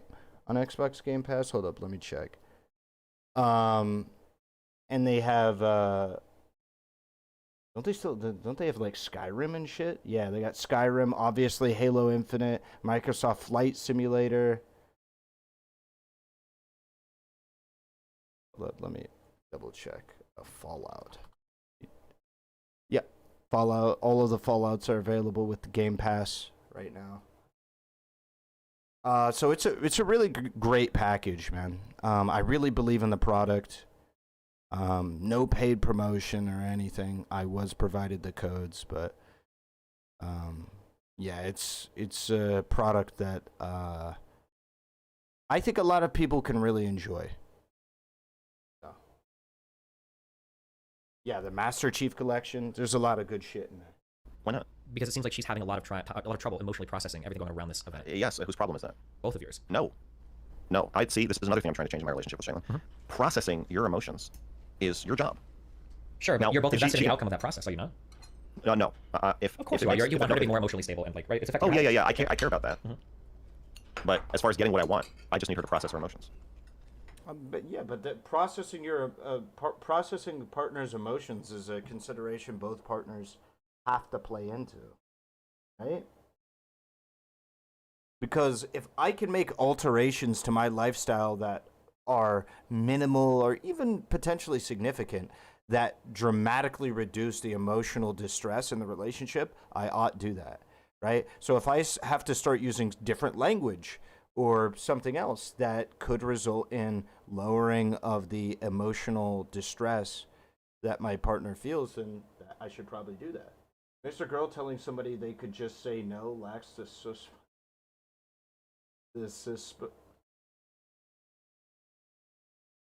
assuming you mean supposed? For some reason my brain just turned off. Nuance he claims to have about consent. On her own. Or not process them and then say, oh, I freaked out, I can't handle this. Either one. What if you get to the point where she's basically saying, like, I can't do this anymore, like, I have to exit the relationship? I don't think she would break up with me because, I can't do what anymore? Process my own emotions? Without any sort of input or guidance or help or acknowledgement from you or feeling seen by you. We both help each other process our emotions. I'm not saying that I don't want to help her, but it's about responsibility that I'm saying. I don't want it to be my job to process her emotions for her instead of her. That feels like parenting. Yeah, Oh, man, I'm sorry, man. I feel... Am I the one... I feel like he is wording this in the worst ways possible. And I agree with that. I would say the same in my relationships. I go really hard on that. I don't want to feel like your dad. I'm not here to talk for you. But... when he says, I don't want to be responsible for your emotions in the context... No, actually, you know what? I actually think I'm going to reject that. In the context of the conversation that he had with Shaylin, when he said, I don't want to be responsible for your emotions, she wasn't asking for him to be responsible for every bit of her emotions, but just to be responsible for, like, helping look after her emotion. Like, playing a part in looking after her emotion. Even at that point, there is, like, I'm going to understand that, especially if I'm making a really big ask, there's going to be the other person is looking for some kind of assurance. Like, they want to make sure that things are okay. And I think that asking people to just basically jump off the edge of a cliff and close their eyes and hope that there's a balloon at the bottom is going to catch them. It's a really big ask for most people. Yeah, but that's the whole, even your framing of that is so the responsibility that you and I feel is so baked into that analogy that when you and I get asked to manage our own feelings and process our own feelings and lie still so that we can be used, we're not jumping off of a cliff. We're not hoping there's some balloon at the bottom. We're just managing our feelings. But when we ask Shaylin to do it, it's throwing a little baby off of a cliff. And, like, I agree that I kind of feel like that, but it's not true. I don't want to feel like that. So here, okay, so I'm speaking baby better fucking grow wings. Speaking from a place of personal experience here, because I have a lot of issues with this too, so I've had to deal with this a lot too. But, like, one thing that you have to accept is not everybody has the same emotional needs. Like, I'm the type of person, and also, this is one important thing. Not everybody has the same emotional needs, number one. And number two, not everything in a relationship has to be reciprocated. Those are both true. Yeah, so if different people have different levels of emotional requirements, it's not fair. I don't want to say it's abusive, but it's not fair to bring up your emotional composition as a counter to theirs. And I'll admit, I do this sometimes when I fight with Melina even, where she'll say, like, oh, I feel bad about this. You should I would never fucking do this. Yeah, and I'll say, like, bro, you could do 20 times worse than me. I don't give a fuck. I go to my computer and fucking stream. Like, get the fuck over yourself, right? I'll say this when I'm mad, but I shouldn't. It's not a fair thing to say. Like, you can't expect people to match your internal emotional composition just because you want them to, right? Because they'll never be that. They can't, unless you're dating like 14-year-olds, they'll never turn into that person. We're grown up. We're adults. Like that's not going to change at that point. If you're I don't know if that's true. I think we're dating some pretty young ladies. How old is Shaylin? We are dating 14-year-olds. She's 27. Okay, well that's no. I'm pretty different from how I was when I was 27. Really? I'm much more. Yeah. I couldn't talk about my feelings at all. I could not process her, man. I was like Shaylin. I was a complete fucking mess. I mean, I still think you're a mess, but I bet you weren't that. Not a complete mess. Not a complete mess. Maybe, but okay. You think I'm a complete mess? No, not a complete mess. I think you have trouble interfacing with other humans sometimes, or it seems like. And I think you don't have enough trouble interfacing with other humans sometimes. Okay, based.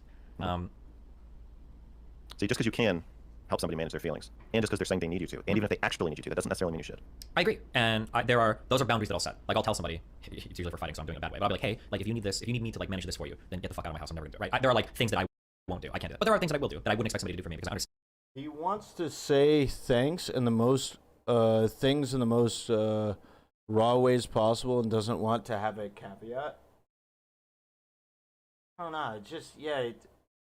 So like, I don't know. I don't like. I usually am like fine with it, but like this interview was a little weird to me. He treats Melina like this. No, he doesn't like to baby Melina. Oh, yeah.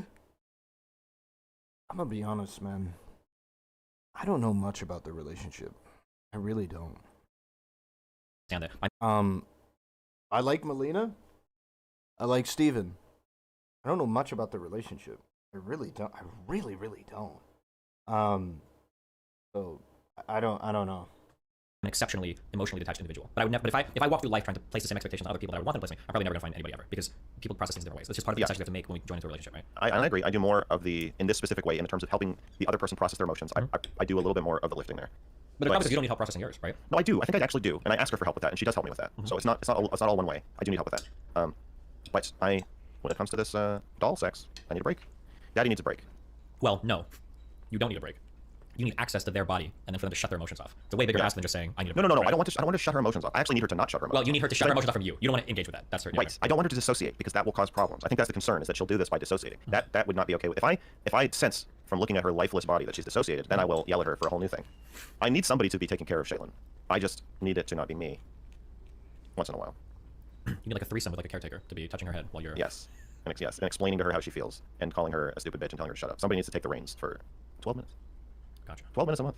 Have you ever thought about just paying? Oh no, because you guys aren't close. Have you ever thought about like paying a prostitute for this experience? I can pay Shaylin for this experience. No, you can't. Because you don't have that. You can't just change your relationship. I don't have that kind of money. Yeah, we have a. I don't know. See, that's the thing, is that the prostitute would have the same problem as the doll. Which is? It's not really giving me anything. The prostitute's not really doing something for you. Like they kind of are, but it's Do you feel like if somebody gives you like a blowjob, are they doing something for you, or are they doing it only because they love you, so it doesn't count as them doing something for you? I think it depends on the blowjob. I've gotten blowjobs that felt like somebody was just trying to suck my soul out of me, and I've gotten blowjobs that felt like they're doing a nice thing for me. I don't have a blanket interpretation of getting a blowjob. Okay. I still contest your overall view of the situation as unresolved, and that Shaylin said no. She said yes, and I got what I wanted, and I feel like this is a victory. I don't think that should be the goal of those types of conversations, right? Well, maybe that's the issue. You don't like my goal. Yeah, I don't think you should be trying to win confrontations with a partner. I think that the goal should be get something. Yeah, but the goal should be that both of you walk away feeling like you've gotten something, you're both satisfied. That wasn't my goal. Yeah. So you just don't like my goal. Well, from a business perspective, sure, but from a relationship perspective, like. Yeah, yeah, he is treating it, yeah, like he said, like a business deal. Girl claims to be an empath, but seems insanely deaf. I'm assuming you mean tone deaf, about the emotional demands he's asking from her. I don't know.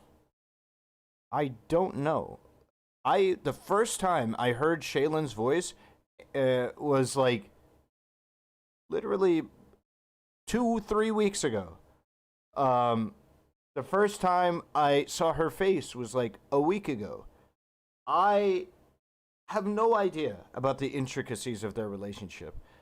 I'm just talking about how this specific interview went. It just seems not healthy for both parties.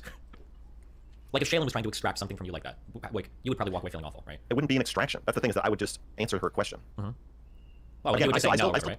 I'd say yes, or I would say no. Okay. Or I would say I need to think about this. Okay. Or I would say I have some clarifying questions to make sure I know what I'm agreeing to. But whatever I said, I would give her the clear sense that I am figuring out for myself what I'm okay with, and I will return with an answer for you, and you'll know clearly where you stand. Again, I reject the notion that Shaylin is saying no to the sex act, or that she has even any particular reservations about the act itself. Mm-hmm. She just doesn't like making agreements. I disagree, but you know way better than I do, yeah. So, like, it feels to me like she doesn't have any problems with the act itself, but she's trying to figure out, like, emotionally where both of you are going to be standing before and after the act. She's trying to control where we're going to be standing. She's trying to figure it out. She is trying to control, but that's because she's one of the members of this interaction. So of course she wants some kind of control. Oh, let me be clear. When I call Shaylin controlling, my problem isn't that she is exerting control. It's the way she's exerting control. It's that she's underhandedly trying to control it. How do you feel like She's it's underhanded? Like, what do you mean by that? Well, if what you're trying to say is, hey, listen, I want to provide this thing for you, but I have to be honest. I'm a little scared and feeling a little abandoned by the prospect of you completely, detaching from attuning to me. Because as we both know, I'm kind of an unstable bitch, and as an unstable bitch, I need you to be somewhat more attuned to me than you normally feel like you should be. And this is a constant power struggle between us. So I want to try to work out with you what level of attunement we're going to have, or for how long you're going to be not attuning to me. And this is something I'd like to work on. Maybe in a couple years or something, I'll be able to just say yes to what you're asking. But right now, you're asking me to take care of myself. But the fact is, I don't really know how to do that. I'm not very good at it. And so here's what I need from you. And then come up with a list of demands or counter proposal or whatever, or say, this is something we could work towards. I can't do it right now though. I'm really not ready. Any of that would be just great. My problem is not in that conversation. My problem was not her saying no, because she didn't say no. She didn't say yes. She didn't say no. She didn't say yes to the conversation. She didn't say no to the conversation. Yeah, she just leaves me in this hell. Yeah. So what do you think is happening? What do you think is the problem? It's pretty simple, I think. I think there was a problem where the conversation about the interview, I think, is a metaphor for how she feels during sex, and she doesn't. I disagree. Not yours. Okay, wait, hold on. Too complicated. So this is my feeling. You can think about it, okay? I feel like her problem is that she doesn't know where she wants to set her boundaries, and she's kind of hoping that you'll help her figure that out. And you're frustrated because you're not having a conversation with her trying to figure out where her boundaries are. You're making it asking. You want her to already come to the table with that solved. Like, you want her to be able to come to the table and say, like, yes or no. Don't ask me these dumb fucking questions, Shaylin. We don't need to have this other random shit. Just tell me what you want or tell me what you don't want, and then boom. But she's coming to you, yeah, in a bit more of a undecided state, and her trying to navigate her feelings and yours simultaneously are different when she's trying to advocate on her behalf and your behalf. But you you're give only these women so much charity. No, actually, I'll be totally honest with you. I literally just had this huge problem like 3 days ago in my relationship where I'm really bad at asserting boundaries. I literally now I can speak from Shaylin's perspective. I literally have the exact same issue where I'll have problems where people will. Here's a personal thing that I've just recently figured out. I don't know how the fuck it took so long. But when I get into conflicts in relationships, my thing is usually I'll withdraw or I'll start lying. These are the 2 things I'll do because I just don't want to interface with the person irritating me. And what I found out was that there are some boundaries that I have in a relationship. Now usually these are more passive, like don't ask for this, or don't talk about this, or act this, or do this particular thing, right? And this is like a need that I have. That before I thought I didn't care, but now I'm like, actually I have this need. But when the other person isn't aware that those boundaries exist, they're just kind of existing in a state where they're kind of pushing, pulling, trying to figure shit out, and then I'm getting triggered, and now everything's getting fucked up because I'm not doing a good job at asserting boundaries, right? So oftentimes in relationships, people will blame the aggressor when in reality the person failing to assert themselves can be just as much responsible for everything else because their lack of having clear boundaries means that the other person doesn't know when to push and not push. The other person doesn't know what's safe to go into, and then the person with the boundaries doesn't know how to negotiate any interactions because they're randomly getting upset at things as well, right? I understand what you're saying about yourself, and I believe you. But you don't think Shaylin has trouble asserting her boundaries? Shaylin is not like you in this sense. Okay. I think you're assuming that Shaylin is trying to figure out what her boundaries are and then assert them, and that I don't believe that is happening. I believe that Shaylin and many of these other women that you and I come across and disagree about get a lot of power by not having boundaries and not asserting those boundaries. Because when you tell someone your boundary, what you're not just saying everything on this side of the line is not okay. You're also saying everything on this side of the line is okay. Yes. And so all these other tools you have, like arguing and figuring things out and explaining and writing narratives and co-authoring narratives and problem solving and all these other ways that you exert power and get power in relationships and conversations. Shaylin, as you saw, Shaylin got angry and did use those. She does have those tools, but that's not where she gets most of her power. Shaylin gets her power from the dark arts. She's on the dark side. And when she so to me, things like setting boundaries, so like lying and withdrawing, I would say those are dark side powers that you're using. Sure. Light side powers are more like setting boundaries, problem solving, arguing, saying what you want, being explicit and direct and above board. Shaylin gets a lot of her strength now from the dark side. So she does things like not setting boundaries, asking questions that make no sense, pretending to be confused, sobbing loudly from the other room. Yeah, I agree, but like, sure. But she's not trying to figure out. She's not trying to figure out what you're just assuming this like extremely well-intentioned like goal of hers, but she doesn't. I'm not saying that there's like this intentional, like something that she said. So this is why I think that she is. Wait, is it even coming? She made a statement when you guys were talking, saying that like she feels like she has to do this. She feels like she has to make a decision, and you're like, you don't know like why. Why do you feel that way? Like, it seems like you're asking me like, what do you mean you have to do this? What do you think she means when she's saying that? Like, it feels like I have to do this. And you're like, no, you don't. I think she is saying, in order to maintain the image that I want on your channel and with your fans. No, really? Yeah. Okay. Well, if you think that, then there's like, because I'm interpreting everything both of you are saying in like the best light possible. But if you think she's just saying, I know, no, you're interpreting everything she says in the best light possible. No, both of you. This would be a way different conversation if I was not being charitable to you as well. Okay. She's a demon. I mean, you're pretty. If Destiny was not being charitable, Jesus Christ. I mean, we already have a preview of what Destiny's capable, or some of the shit that I think he'd be closer to if he wasn't being charitable, right? Demonic as well. If I was interpreting you, absolutely. I don't think so. Absolutely, for sure. Angel. You're very charismatic. You have a really good way of spinning every single emotional complaint she makes into a hypothetical attack against you that then becomes an attack that you can use against her. You constantly undermine her feelings by either saying that she doesn't truly believe the things she does for the reasons that she says she does, or that she's using it to like control you. And then when she has an emotional outburst, you also assume that that's a form of manipulation, and then you manipulate her by pretending she's manipulating you. And then you bring it all back at the end with like either like a hug or something else, like, oh look, we're good, it's cool, or whatever. Right? These are all like theoretically. If I frame it that way, these are all theoretically like emotionally. But it doesn't make any sense. Like you can do that, but it doesn't make any sense because she agreed to the plan immediately. No, but that's like, complaint. Do you understand? This is why that doesn't mean that there wasn't emotional abuse. I don't like conversation about rape, okay? It's so easy to get people to do things that they don't want to do that they will agree to it. That's why I don't like the concept of consent. Even enthusiastic consent. There's so many things you can get people to agree to without I agree with you. No, I agree with you there. Yeah, so like... But in this conversation, the conversation did not break down when I asked her the question. The conversation broke down when I would not let go of calling her controlling. But her method of controlling was her trying to get some control over like her emotions in that situation and how you were engaging with them. That was where the yes, and the way she was trying to get control over that was by asking nonsensical questions. Yeah, but I mean, like, if somebody is looking for, if we can, like, that's my whole problem. Sure, but like, let's say instead we take a more impressionistic view of language and not like a discrete, like, these are the words you're saying. It sounds like what she's saying there. She's not saying like, can we figure out the dates of the month that this would be the most adequate time for you to free use my body? What she's she's doing is like saying like, hey, okay, I think I can do this, but I feel like really emotional right now. And I want some sort of like emotional reassurance from you that we're like on the same page. That's I what know. she's looking for. Yeah. I know. We both understand that. Then why can't you just do that or give that to her? Because I don't fucking want to. That's the whole thing I'm saying in the first place. Is I don't want to change my entire lens for looking at language to an impressionistic one, so that I can give you squeeze some extra fucking charity juice out of myself to make it okay for you to underhandedly try to get me to reassure you. Underhanded. I feel like, okay, even if he wants to frame it that way, let's assume he does. I feel like it's pretty significant. He doesn't want to reframe, even for a conversation or conversations that he has with his partner, how he views, how they use language, which is something I would literally argue a lot of people have to do for a lot of different people.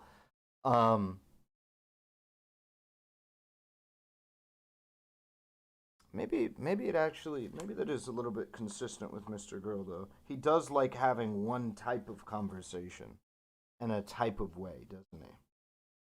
Mr. Girl is very used to having a certain type of conversation in a certain type of way.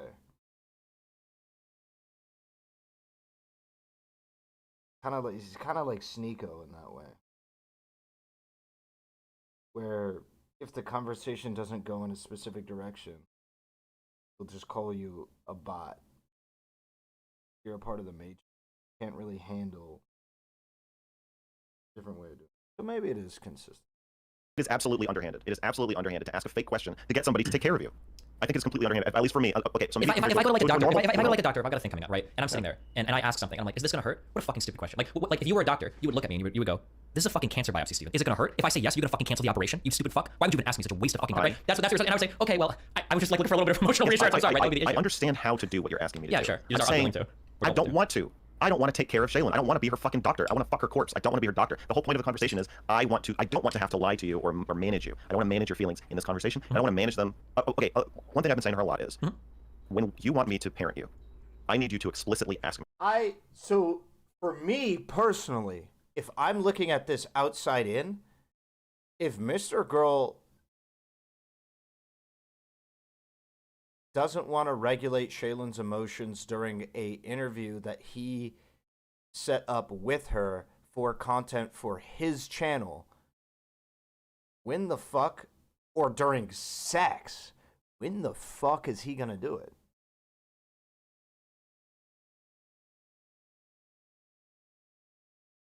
You know what I'm saying?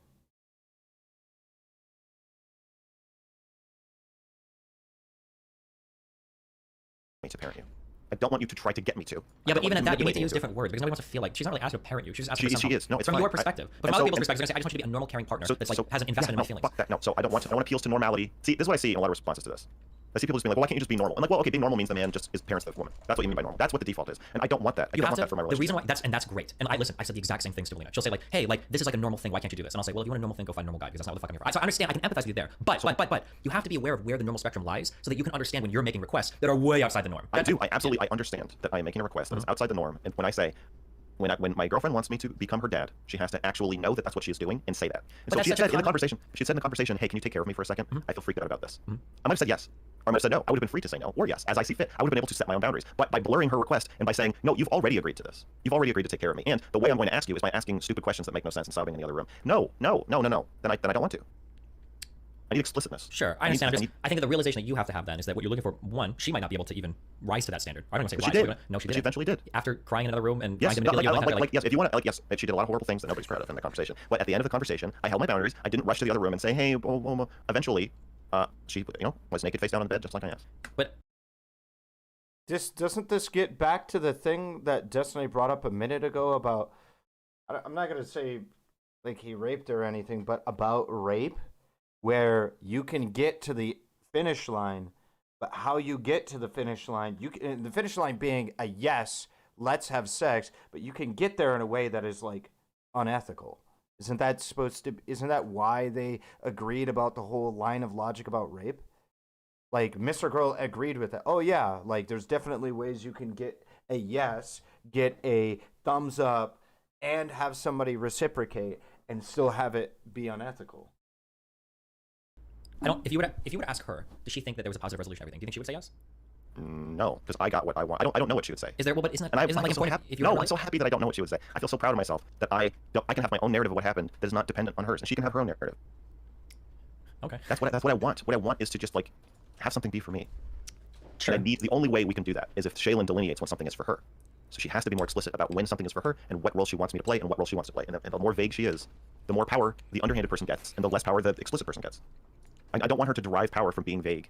It's a super bad idea, especially around sex. I agree that it's a bad idea, but the problem isn't that she's like intentionally trying to You think manipulate. she's not capable of anything? Well, she's gonna have Not to. right now. No, I don't think. I think that there's like a set of tools that she hasn't developed yet when it comes to establishing boundaries, and because of that, you're able to take advantage of her inability to do that. I think that's the issue. Oh, you think she's taking advantage of me? No, because in this situation, you said you got what you wanted at the end, so she wasn't. After hours of what I think is abusive and coercive behavior, eventually she was able to have a explicit direct conversation with me. Abusive, and his words, abusive. So she was abusive towards him. I don't know, man. I don't know about that one, Chief. Now, I'm not saying she has to be perfect. I'm okay with her reaching for these dark side tools, and me having to say like, hey, I need you to stop doing that. And I'm okay with people thinking I'm a bad person. Well, I would rather they didn't, but I can withstand people thinking I'm a bad person or that I'm an abuser because I don't want to engage with somebody using these manipulation tactics on me. But eventually, if I hold my ground long enough, eventually she'll break down. She'll lose the ability to advocate for her own interests. Yeah, I was gonna say, like, that's what it feels like. Hey, if I constantly keep saying that she's manipulating me, eventually she gives in, and then she does what I want. Like, what it sounds like right now, bro. She'll acquiesce to whatever your demands are. Does that sound a little bit not good? No, because my demand is just that she come up with an answer. I'm not asking her to acquiesce to my sex demands. But that's what it feels like to her. That's what she's saying. No, it's not. That's where you're wrong. But she was literally saying, she's saying, you're pressuring me. And you're like, how am I pressuring you? She says, you're trying to pressure me into doing what you want me to do. That's what she's saying. I wrote the quote down. But you're not really, right? You said you'd be happy with either answer. She doesn't feel that way. That's the issue. I understand. Right? I get what you're saying. Mm-hmm. When she says that, it's not true. Okay. It's just not true. So she doesn't feel pressured at all. She's lying about that. She's lying about feeling pressured. She may think she feels pressured. Okay, so she's lying to herself. But if you look at her behavior through the conversation. Okay. All right. Bro, really? The thing that makes her freak out is me saying, I think you're being controlling, I think you're being abusive, and I need you to be explicit about what you are saying. I need you to either explicitly say yes, explicitly say no, explicitly say you want to have this conversation, explicitly say you don't want to have this conversation. Why do you think she's... I even went as far as telling her exactly what she could say word for word to get out of the conversation. Sure, when you said that she was upset, and that because you said that she was being controlling and abusive, why did that make her more upset? Why is she really upset about that? Because I'm taking her power away. When you call an abusive person abusive, you are so demanding a transfer of power. Yeah, let's rephrase that a little bit more, okay? Taking her, so you're making her feel powerless in this interaction, right? Yeah, because a lot of somebody claims that you're pressuring them, and now you are depriving them of any power or agency in interaction. Of course. No. That's not. I can understand that could be her feeling. If the only that's way all that matters at the end of the day is how she feels. If the only way you can express yourself is by throwing dishes at Melina, and then Melina says stop throwing dishes at me, you may feel, oh well, now you've rendered me entirely powerless because I can't talk about my feelings, I can't set boundaries, I can't negotiate with you, I can't be direct. All I have is this like plate of like spaghetti I was about to throw at you. Like yes, I guess in a way she would be telling you have no power, but I think that's not a fair interpretation. Yeah, but imagine if throwing dishes was the only tool that I had. Now it sounds like a weird example. Here's a question. Let's say the only way I could get anything done is by screaming at people, right? Yeah, and so eventually you may run into. That's true. Last thing, I feel like someone's saying I got what I wanted and showing no concern with how emotionally this affects them, especially on consent.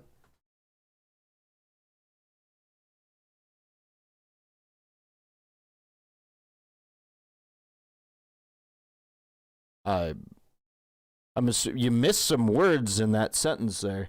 To a partner who says like, I need you to stop screaming at me. And sure. That's the only way you have of advocating for yourself. But you're not going to be able to advocate for yourself. If you have a literal baby and all they know is to scream, you work around that. Shaylin's not my child. She's not. But if she doesn't have the tools necessary to firmly establish a boundary and then talk around it, then all you're kind of doing is like taking away the only, like you're duct taping a baby's mouth shut and saying, figure out another way to do this. I'm not duct taping a baby's mouth shut by asking my adult girlfriend to learn how to set boundaries like a fucking normal. If you want her to learn how to set boundaries, then you don't figure that out in the middle of a negotiation about things that the boundaries would be about. So what are you suggesting I do? I say like, you're asking me to drop my boundaries. And I don't want to. I'm saying set up boundaries. Say go to therapy. In the meantime, yes, we're starting couples therapy. Cool. In the meantime.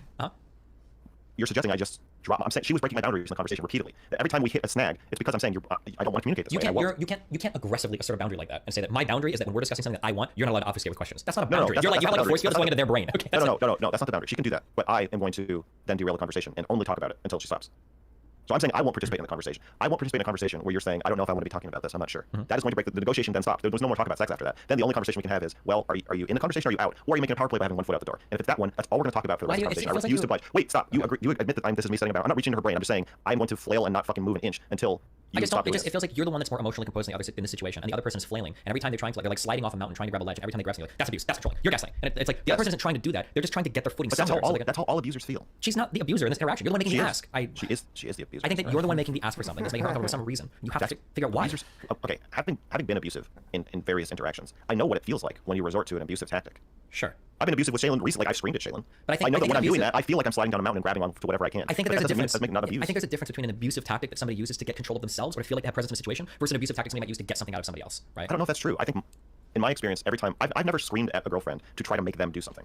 I'm always screaming at them to try to get some semblance of control. It's out of fucking panic. It's not out of like, you better fucking lie still for me, you little bitch. That's not the emotion I'm feeling. Let's say Melina really wants to get dinner at a place. Okay, I really want to go to Fogo de Chao. I'm like, I'm not going to Fogo de Chao. I don't feel like spending $200 there. And then she starts sobbing and crying. Okay.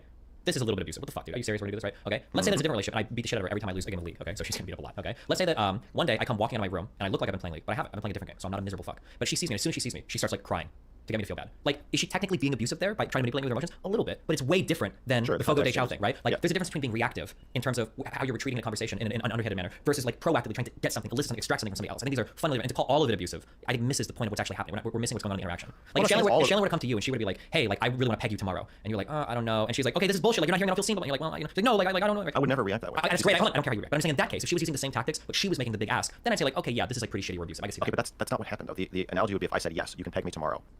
I just want to ask you though, what time tomorrow? And she's like, well, it's not. I'm just trying to ask you if I can peg you tomorrow. And I'm like, well, what time would it be at? And I get this like very frantic, like, I just want to know what time. Is it too much to ask to just know what time it's going to be tomorrow? And she's like, well, I feel like you're kind of making this about you now, where you're acting as though you're really concerned about what time it's going to be, as if that's like, is there a certain, would it make a difference what time it was? And I'm like, no, it wouldn't make a difference. And she's like, okay, well, then I feel like you're kind of being controlled by asking this. And I'm like, how does this control the rest of the message? And then I run to the other room and start crying. That would be the analogy. You keep acting like she said she wasn't sure, but she did not freak out until I said. She doesn't seem to be sure. She might have said she wasn't sure, but all of her emotional languages, all of her body language and nonverbal cues are like saying a different story, right? I think you have a highly charitable read of her body language, and that you think she's unsure about the sex, and I think she's unsure about saying things are okay, making agreements, sticking to things, losing the power of ambiguity and vagueness. Losing the power of being able to say retroactively, you know what, I wasn't okay with any of this. I retroactively do not consent to everything that you and I just did, and therefore you are the abuser. Which is the entire thing I'm trying to get away from, this feeling of never knowing if the rug of me being allowed to do what I'm doing is going to be pulled out from underneath me. Okay. Well, she gets a lot of power from having her hands on that rug. We need to moderate a conversation when you and her. Okay? I'm so curious what you're I know. So when you see her waffling, like, I don't know if I want to do the sex act, I see her hands reaching for the edge of that rug. She's getting it nice and taut, and she's getting ready to yank it, and so I'm doing everything I can to prevent her from doing that. I'm like, I'm like, okay, if you don't want to be in the video, then walk away. You don't have to be in the video. If I'm negotiating a sex act with somebody, and they feel like they're on the other end of it, or they're waffling, I would just interpret that as like a no. Like, if you're uncomfortable, then clearly something. She didn't waffle about the sex act. But she was asking all these questions about it and everything, which makes that's not waffle. I know. Again, you interpret that as waffling. I interpret. Like, just look at it from my point of view. It's fine if you don't agree with me. Okay. But do you see how if I feel like Shaylin is preparing the following power moves? I never really agreed to this. I never agreed to this conversation. You sprung this conversation on me. You won't tell me the details of what happened. And any one of these can be used to pull the rug out from underneath me and say, basically you raped me. I mean, what it sounds like to me is what she's saying is that like I love you. I want to make you happy. I do want to do the sex act. I just want to make sure this other shit is like taken care of. So I'm like emotionally. She's the devil, and you just don't see it. If you saw it the way I see it, can you see how in that conversation then every time I see her reaching for the rug, I'm just trying to keep her hands off it. I'm saying, if you don't want to be in the conversation, then just walk out. If you don't want to, but she doesn't want to do that because she loves you. If you don't want to do the sex thing with me, then just say no. If you want to talk about it more later, then say, let's talk about this later. What else can we talk about? If you want to walk out of the room, walk out of the room. You have all the power as long as you do it explicitly. But what you can't do is be passive and vague and then pull the rug out from underneath me and say that I forced you to do something. That's the only thing I'm trying to prevent her from doing in the entire conversation, and I think I did a pretty good job. Okay. Well, when are we getting Shaylin on here? I feel like I understand what Mr. Gold is saying there, I really do. But I feel like at that point you're trying to re-socialize somebody. I feel like this person has a different way of communicating socially, and what Destiny's asking for in this sense is to meet her halfway there. I understand what Mr. Gold is saying, and it can be very frustrating when people do this, do an underhanded, passive aggressive or whatever, these different subversive tactics, as he calls it, dark side tactics. That can be very frustrating and annoying. So fucking frustrating. But at the end of the day, you got to recognize there are people that are just there. It's a habit. It's habitual to be able to do these things. And so you got to work with people where they're at, you know? Sometimes you're just not going to be able to work with people in a way that you want and communicate in ways that you want. You're going to have to communicate, or you're going to have to be able to read their subtle cues, work with their subtle cues. You aren't always going to be able to demand them to do that. So maybe that's why I and some other people got a yikes interpretation from the interview, is because he wasn't being accommodating. Because I agree with him. If you do view it from his lens of, I want people to be poignantly, explicitly direct, no matter what, and there is no, I don't want any body language interpretation or anything. I agree that there were some moments where Shaylin wasn't explicit, but I feel like she was explicit enough for any normal, reasonable person.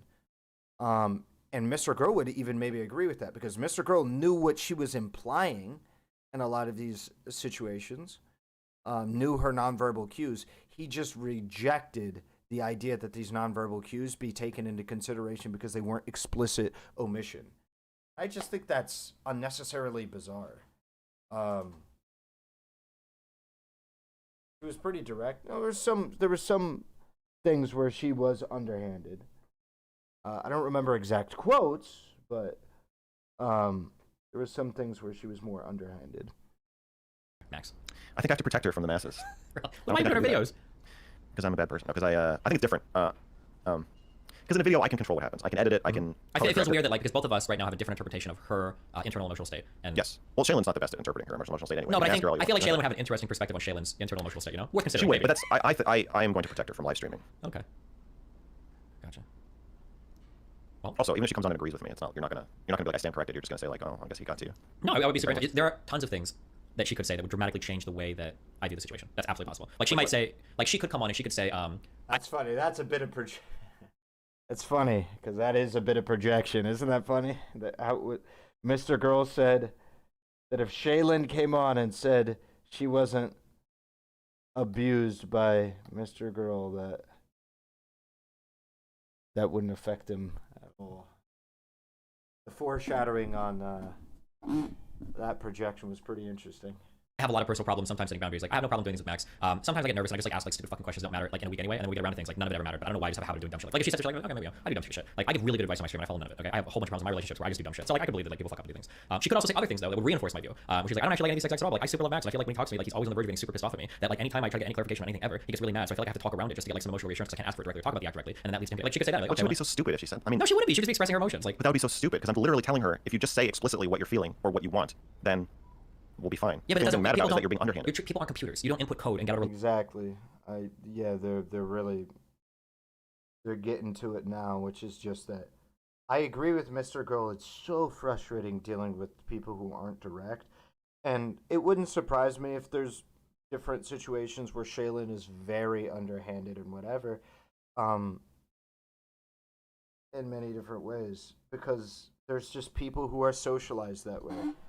And I'm going to say it, women are very much more rewarded in society for that kind of behavior rather than being direct. They are very much punished for being direct in society. Women are.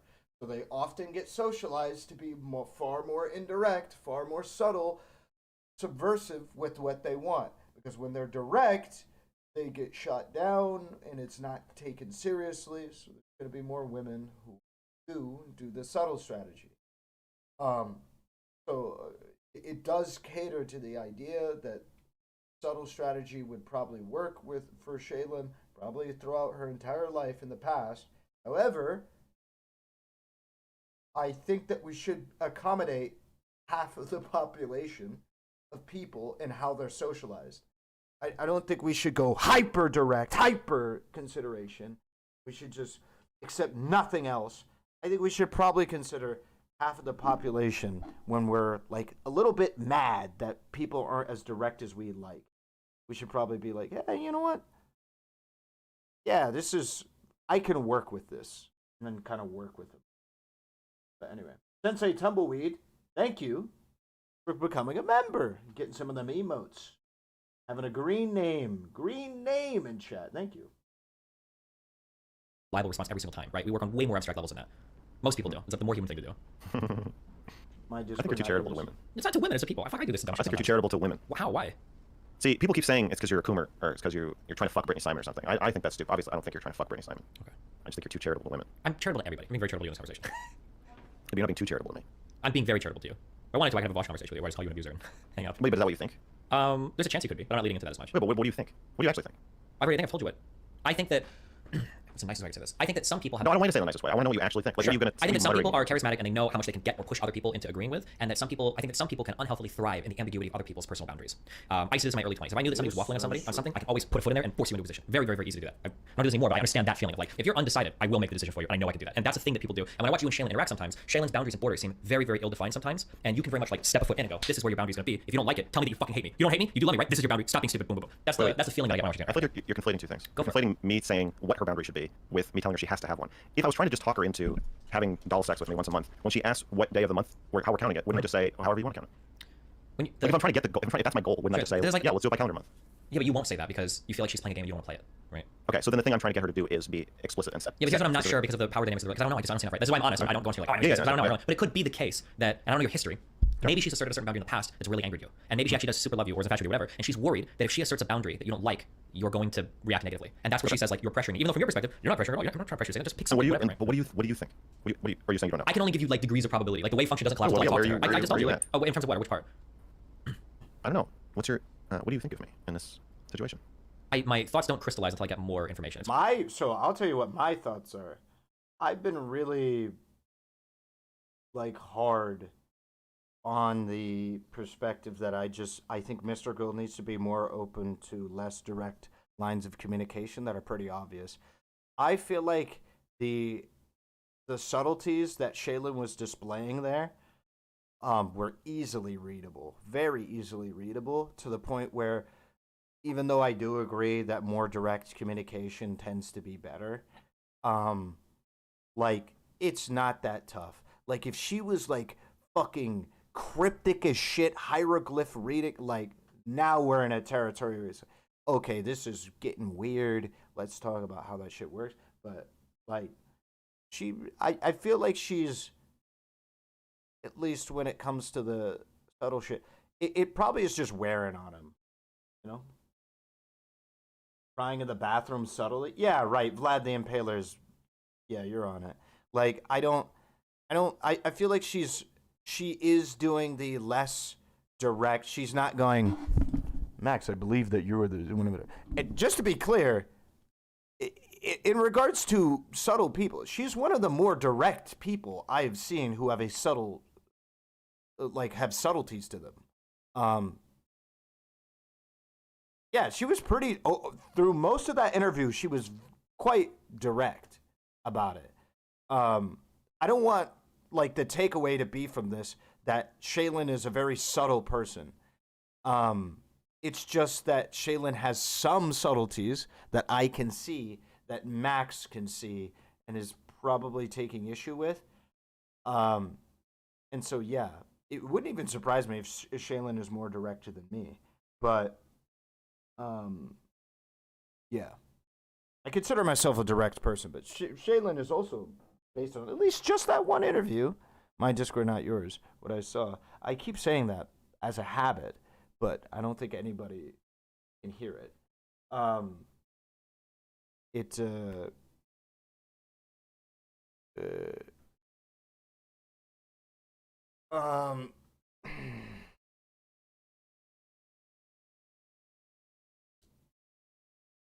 I think Shaylin is direct enough for any reasonable person. I think if you're trying to request, at least in that conversation, I think the request to have Shaylin be more direct during that conversation is, I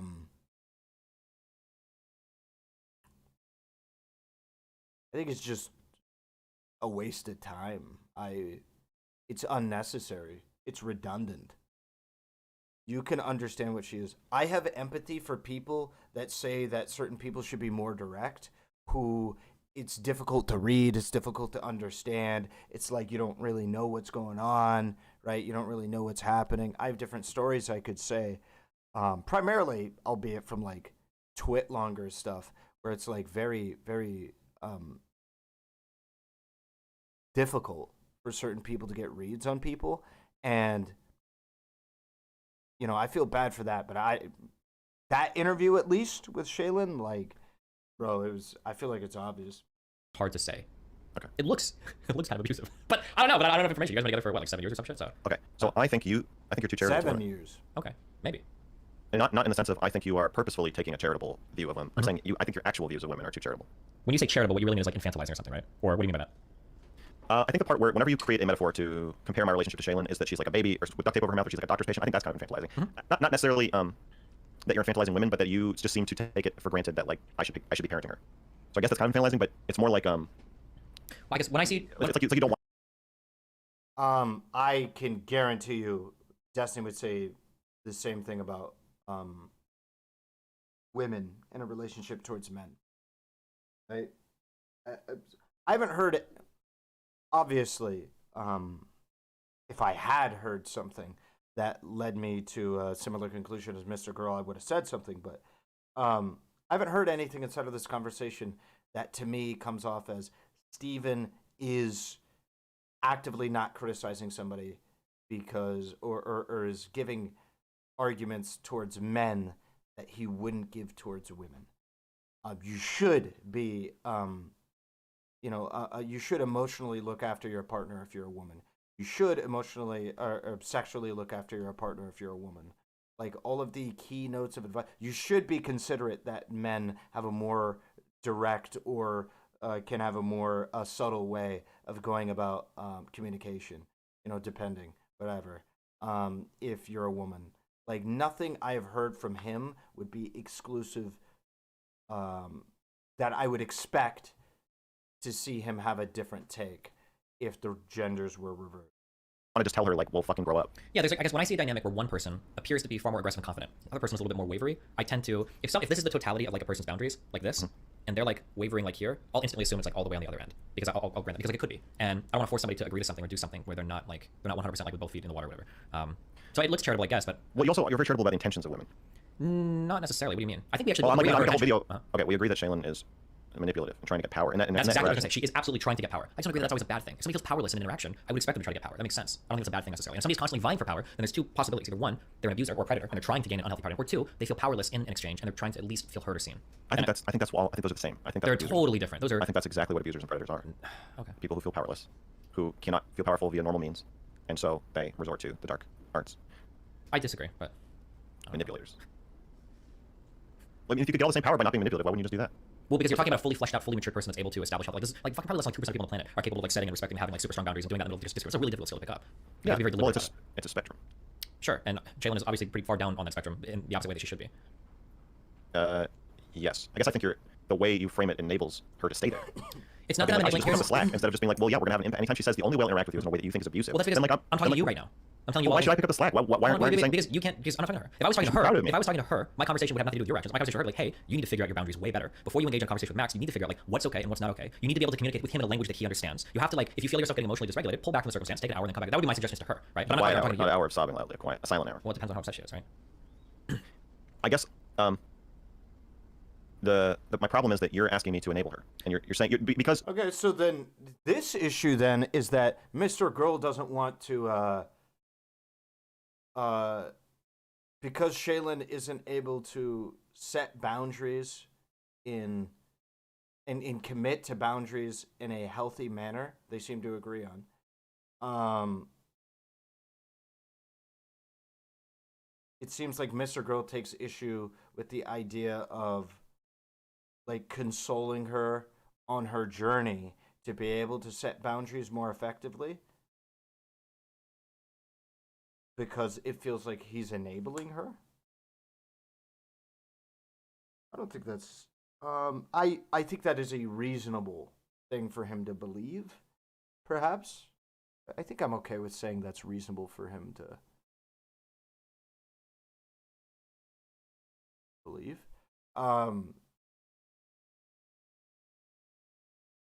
But my issue is the deep end doesn't work for a lot of people. I feel like that's the strategy he's trying. Throwing her in at the deep end and being like, well, let's see if you could swim. I don't think that works for a lot of people. I think it's about him wanting to be equals and her advocating for herself and him advocating for himself. Well, then my issue is the last thing I stated, but it sounds like right here it's a little bit different. Mr. Girl's like Darth Vader criticizing Yoda, saying he's on the dark side. Because you're saying it's bad to have conflict almost. It's like you're saying, no, like, I think you should be proud of me. I think you should be saying, wow, she really threw everything she could at you. In a video, you know you're going to publish to the internet, so you know it's going to make you look terrible. She did every manipulation tactic that you were calling her out on, and you still didn't give in. You didn't break, Max. You were strong. You did something today for men all across the world, and just people, but especially men. You did not cave. You did not say, oh, okay, if you want me to parent you, you need me to parent you, but you won't say it, fine. I'll be your daddy. I'll just be your default, emotional regulator and processor whenever you need me to be. You didn't do that, Max. You didn't give in. You held your ground. That's great. Allow there to be an impact. Allow her. So what if she has to run out of the room screaming? Let her do that. What's important is that you held your boundaries. You're not saying that. You're saying like, oh, you should drop. Did you see how much she was crying, Max? Did you see how loud she was sobbing? You should have dropped your boundaries. Lower your standards so that Shaylin meets them whenever she's going to freak out. That's why she's freaking out, because she wants me to. I literally said to her when she was crying, I said, "You're still trying to pressure me into doing what you want me to do," and she said, "Yes." Okay, I should get a fucking medal. Okay, here's like my question. Okay, or let me give you a scenario. I'm just curious. Okay, say I'm on Tinder, talking to a girl. We agree. Yeah. I'm gonna come over at 9 o'clock. We're gonna have sex at 9:05. We talk about it. That's the agreement. It's been like, yeah, come over. We'll chat for 5 minutes. We're gonna have sex at 9:05. You're gonna be gone by 9:30, 10 o'clock, whatever. Okay, cool, got it. Boom. Let's say that I drive over there. I arrive 8:58. Okay, get up the door, open it. We get inside. We start chatting for a bit, and we both get naked. Let's say that she's sitting on the bed and it's 9:05. Okay, and let's say that she seems like a little bit nervous or fidgety, and she's like, hey, do you think we can chat for like 5 or 10 more minutes? Like, what's your response to that scenario? Yours. Either yes or no. I just were not. Do you ever bring up the fact that like, hey, you already agreed to this at 9:05? Like, why are you changing it? Why do you want to chat for? What are 5 or 10 more minutes of talking to change? Maybe if I felt like she's saying like, I feel weird about you, or I feel uncomfortable with you, if that made me uncomfortable, I might say why. Yeah, I could ask that. And then what if she doesn't have a good answer? She's like, well, I want to chat for like 5 or 10 more minutes. Is that okay?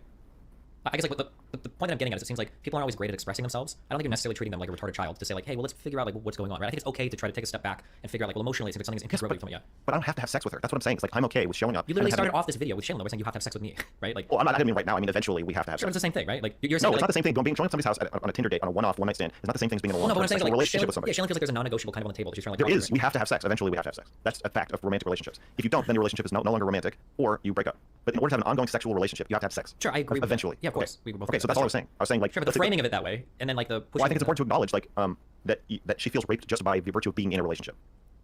I think we both do. I don't know if she. No, I was saying that. I think we both should acknowledge that there's an unfortunate thing about being like freaked out by sex and being in a relationship is that we are forced to have sex with each other eventually. You're not forced to because you can also just end the relationship, right? Yes, I think that was implied. Yeah, obviously you can leave, but I'm saying if you're with me, you have to have sex with me. Isn't that kind of a manipulative tactic or no? Like we have to do this so the relationship ends. Don't people use that sometimes to manipulate each other or? No, I wasn't saying we have to have sex in this way. Or well, but we have to. Sure, okay, all right. Is there anything else I want to go over? Or go for it? The implication. Just to be clear, it is correct that is something that people have used to be able to be manipulative. I don't believe it's manipulative to say that we just need to have sex in order to. Well, it depends, obviously. Like if it's some chick that's saving herself for marriage or whatever, and then she's like, "Oh," and then you're like, "I need to have sex in order." Can be manipulative, depending on whether or not things have changed or that was your intention the whole time and shit like that. Like if you got in over your head and thought that you were cool with not having sex until marriage, then it is what it is. Of the Tinder story is that you're just not okay with things being derailed, and I think that you lose a lot of power if you're not okay. Like Trump says, the biggest power is the power to walk away. And like if you don't like the questions the person's asking, you don't like what they're saying, then like yeah, I don't have to have sex with this person just because I said I would. I can have an impasse with them. I can say, oh, you know what? The way you're saying you want to talk for 5 minutes makes me think that you're just another one of these controlling women who's going to string me along until you decide you want to have sex. What's the whole point of setting a time if you're going to tell me that you're going to just change the time? Like, no, I prepared myself for this. So if you don't want to have sex now, then we're not having sex. I think that's a perfectly reasonable thing for me to say. Okay. What? The classic. Destiny, okay. I really disagree when I'm done fighting over you. I know. I know what it means. Is there anything else you want to talk about? I don't think so. Supposed to moderate conversations between you and Eurodite. Is that happening?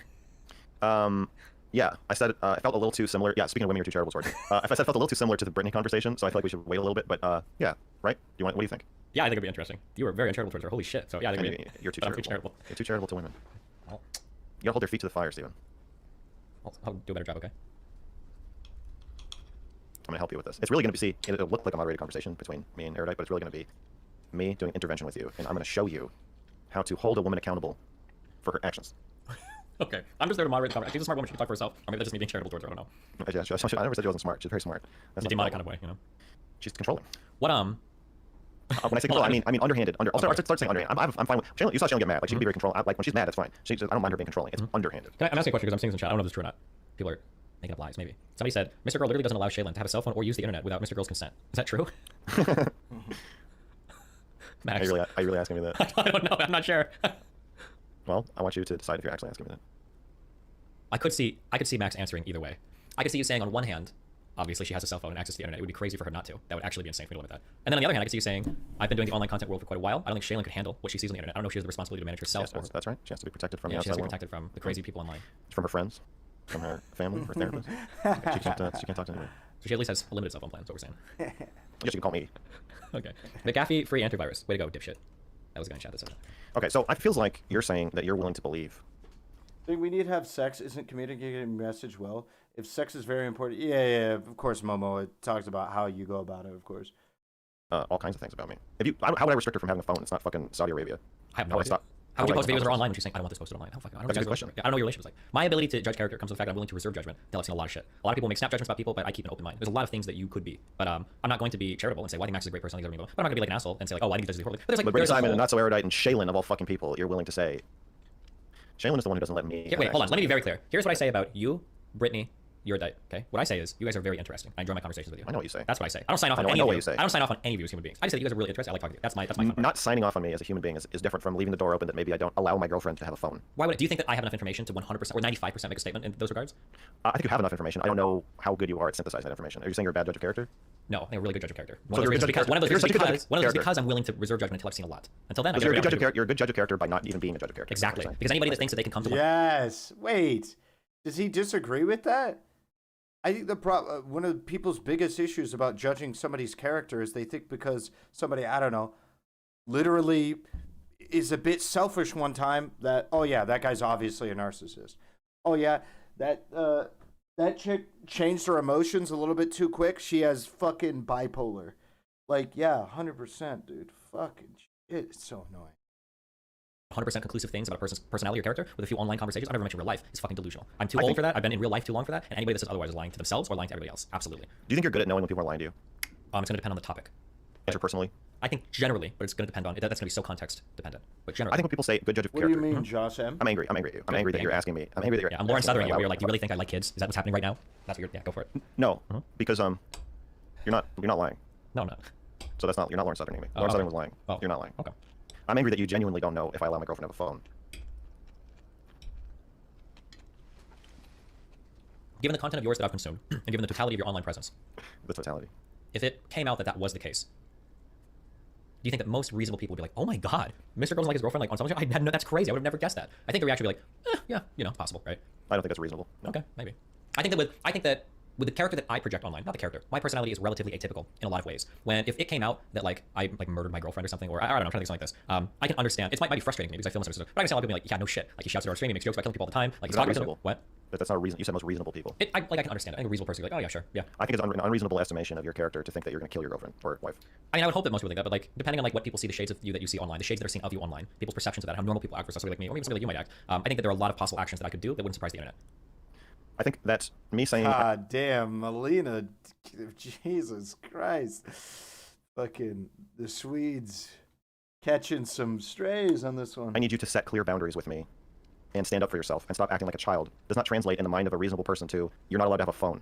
That's not what, if that's diametrically opposed. I agree, but that first thing never happened. Whatever you just talked about was a fantasy in your mind. What you were doing is those statements that you were making coincided with you pushing aggressively for an action that she to be able to have some sort of sexual interaction with her. How did I push aggressively for that? Because you literally said that at the end of a conversation where she was like sobbing for a few minutes in the other room, you still got that win. And then when I asked you further, like, no, and then you didn't care how she felt about it. You're like, I don't care if she felt okay or not.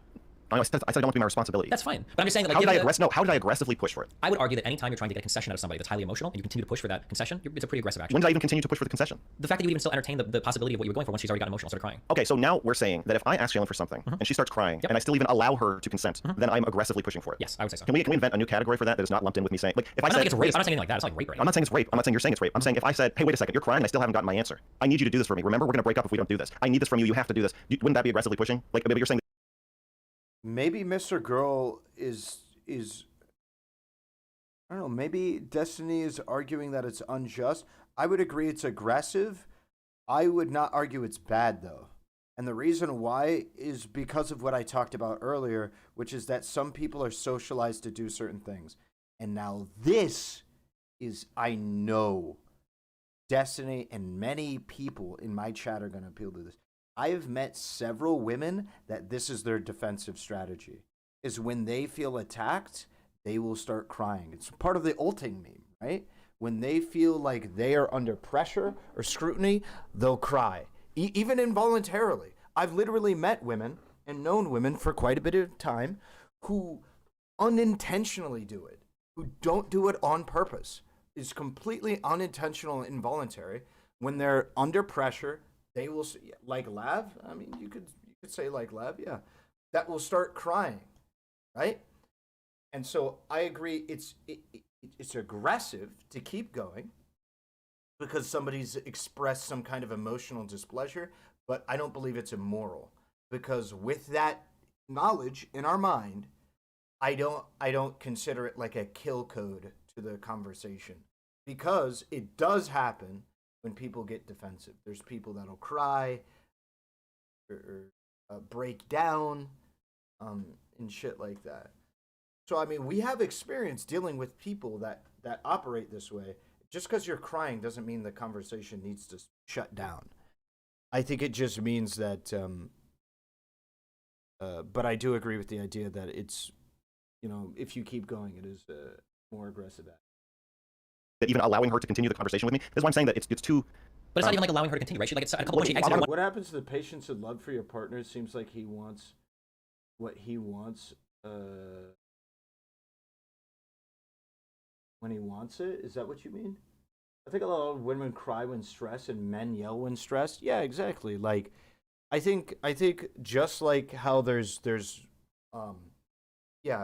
women that'll cry when stressed, men will get angry or get really defensive, or when they get defensive or something, they'll get hostile, combative, defensive, argumentatively. Like, you know, that's where the kind of response of like, oh, some dude walks up to a chick, asks her out, and is like, and gets rejected. And he's like, oh yeah, I thought you were an ugly bitch anyway. It's like, why, bro? Everyone knows that's not true, but like, why would you? Like, it's just rude. And that kind of lashing out. I think being sensitive to that is pretty important. But I wouldn't disagree even in the case of the men yelling. Like, some dude yells at me because I'm calling him out and he's getting defensive, and I double down. That is an aggressive action, right? That's an aggressive action. Just like it's doubling down after a woman starts crying is an aggressive action. Is what it is.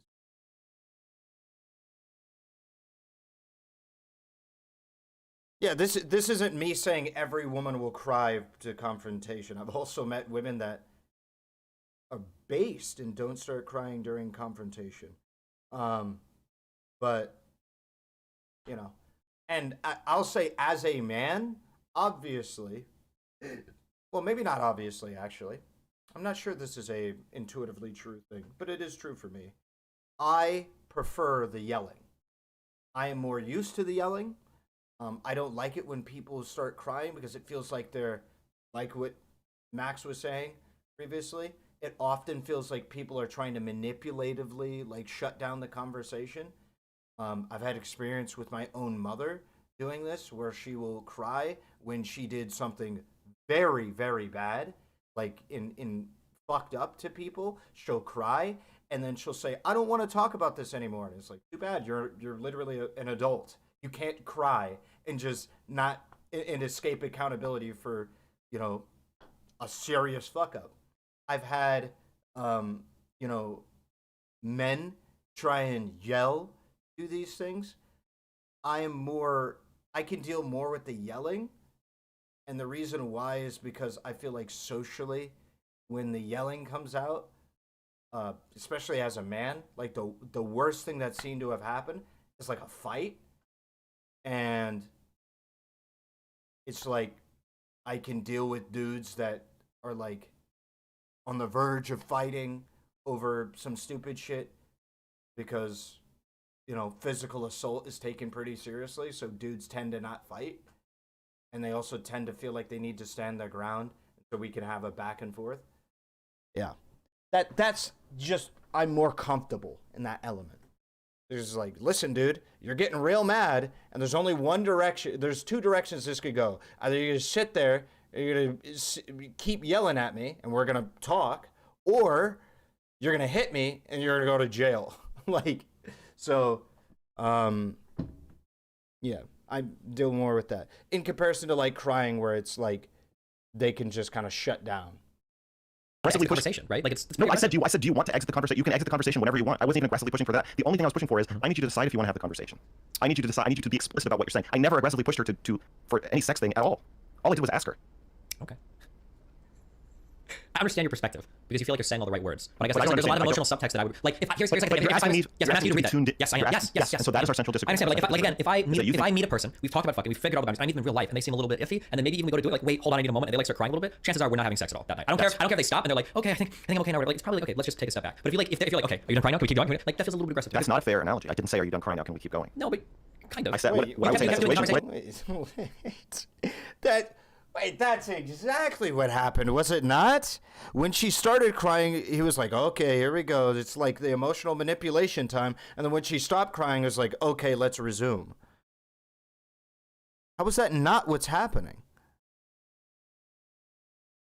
In that situation is, I would say, I need you to figure out what's going on, and I need you to make up your mind. But like, wouldn't the more, A wise man once said that if you need somebody else to figure out your sexual boundaries for you, you're acting like a retarded child. For sure. Where's the omni-liberal when I fucking need him? If I told you, if I was having a conversation with Shaylin, my advice would be geared towards her, and I would be very critical of her actions. Yeah, I was gonna say, yeah. But I want Shaylin to change. That's great, but you can't change somebody that you're going to go. Also, wait, in that retarded child example, does he not think that Destiny would say that in a relationship, that changes the complete dynamics of that scenario? That scenario was specifically about casual sex, and I can guarantee you, if I completely blindsided Destiny with this hypothetical, so he had no context for why I might be adding it, so we're at the height of like him not being able to get around it or whatever. If I asked Destiny, hey, if my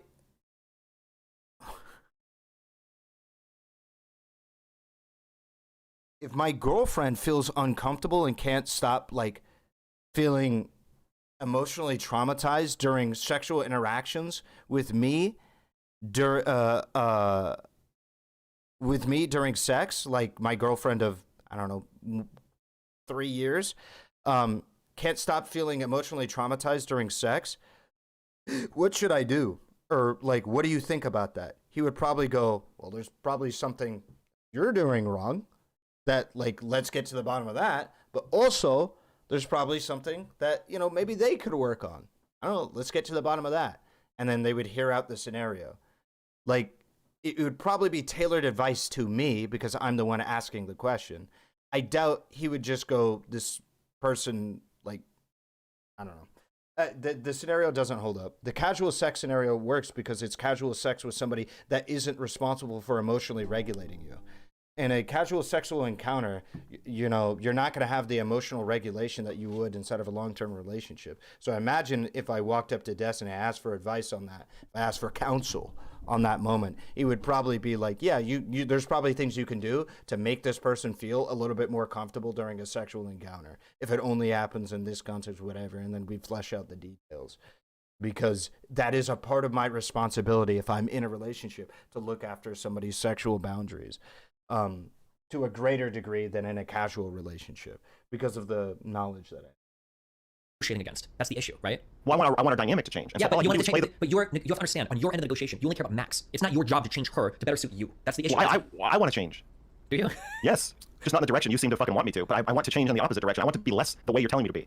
Well, Not if that's the case, opposite- then what I would say, oh no, so you want to be even more aggressive, or not aggressive, but more, whatever Max. I want to be more me. I want to be more me. I want to be more. I want to advocate for myself better.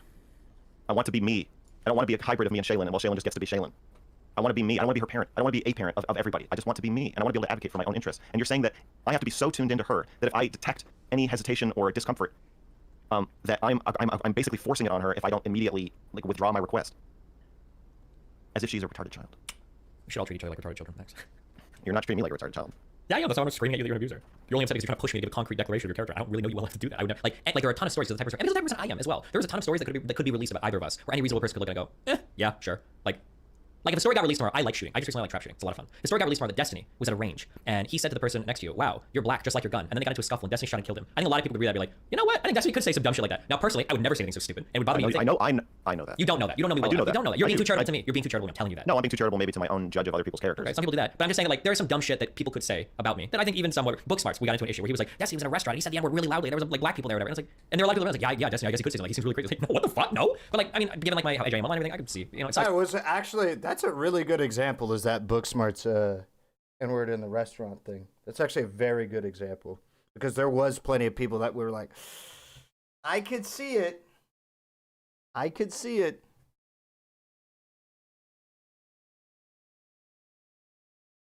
I'm gonna be honest, man. The only thing that got me was the really loudly thing. That's all I'll say, man. That's all I'll say. I'm gonna be honest. I think this nigga says it. I think he does. He's admitted to saying it, hasn't he? I don't know. Listen, bro. I don't know. I think this guy.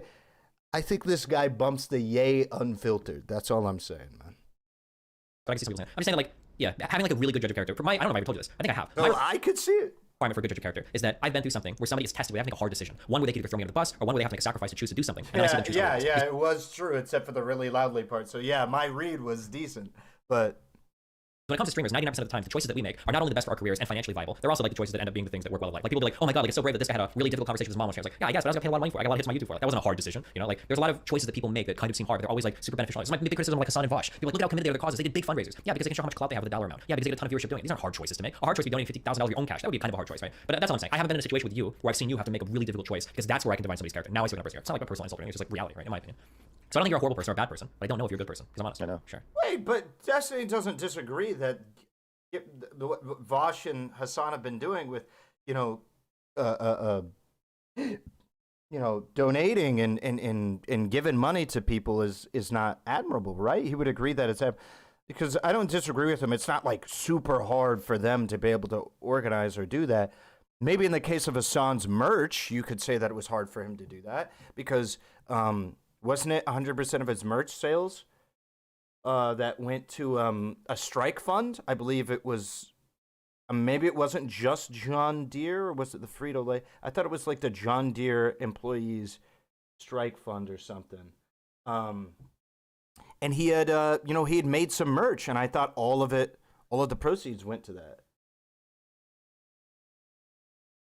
Maybe someday we'll be in a situation. I'll wake up and you'll be standing up with a knife. And you'll say, I could have killed you in your sleep, and I didn't. I'm like, you know what, Max? At the very least, I know that about you. Thank you. And I'll go back to sleep. I hope you don't kill me. And then when you wake up, you'll know I'm a good person. Exactly. Was it Kellogg's? I don't fucking remember. I think not judging character is more like knowing that you're not a good judge of character. That's not being a good judge of character. That's just knowing that you shouldn't. Okay. I understand a lot of people feel that way. Wait, what did he say? At the very least, I know that about you. Thank you. And I'll go back to sleep. I hope you don't kill me. And then when you wake up, you'll know I'm a good person. Exactly. I think not judging character is more like knowing that you're not a good judge of character. That's not being a good judge of character. That's just knowing that you shouldn't. Okay. I understand a lot of people feel that way.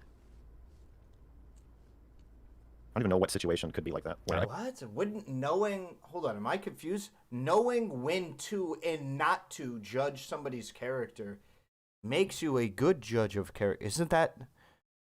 I feel like that's, what is the term? Tautologically true? That's why you never know until shit happens. You never know, huh? All right, well, send me the blackmail information about yourself, and then we can figure out. Leak it. Okay. Exactly. Gotcha.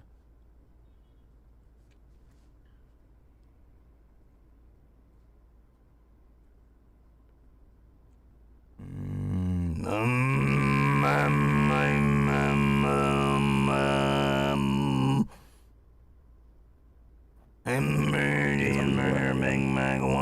would say so, but I understand your anger because I'm empathetic. But if somebody told me, I don't know if I can trust you. Yeah, I get it. Like Brittany or like Lauren or Nick or you or somebody was like, oh, like, I don't know if I can trust you 100%. Like, yeah, that's fair, 100%. Especially in my history, sure. I don't know if I can trust you 100% is different from I don't know if you allow your girlfriend to have a phone. I don't have any insight into your guys' relationship. Everything I've seen is like super like, oof. So I don't know. I just don't know. I would make a statement about it. I'm not sure. I'd be open to all possibilities. I just want to clarify that's different from. I don't want you to reframe this that I'm angry that you said I don't know if I can trust you 100%. That's sure. I understand. Here, like, I would say that of all possible worlds, in the majority of those possible worlds, you would allow your girlfriend to have a cell phone. In over 65%, in over 75% of those worlds, you'd have your girlfriend have a cell phone. So there aren't that many where she wouldn't. So. And what do you think is unreasonable about me being angry about that? I think that you should understand that I don't have a lot of intimate penetration into your relationship and your personal life. I haven't seen it. So why would I take a strong stance on how you guys conduct yourselves privately? I just wouldn't know. Maybe she doesn't even like cell phone stuff that much, or maybe she's like a more subservient kind of person. She's like, oh, you like this? I think it's fair for him to feel a little bit upset about that because he doesn't feel like he could feel like Destiny should give more credibility to the average person as to whether or not that would happen. But I also think it is more reasonable to say anybody's capable to not, to say that somebody might be capable of that until you provide extra evidence because anybody's technically capable of anything. If somebody walked up to me and was like, Ahrelevant, I feel like you might be capable of like genociding an entire race of people, I'd be like, oh, that kind of feels bad. And then I'd be like, why? And I'd be like, oh yeah, I just feel like anybody's really capable of anything until proven otherwise. Like, oh, okay.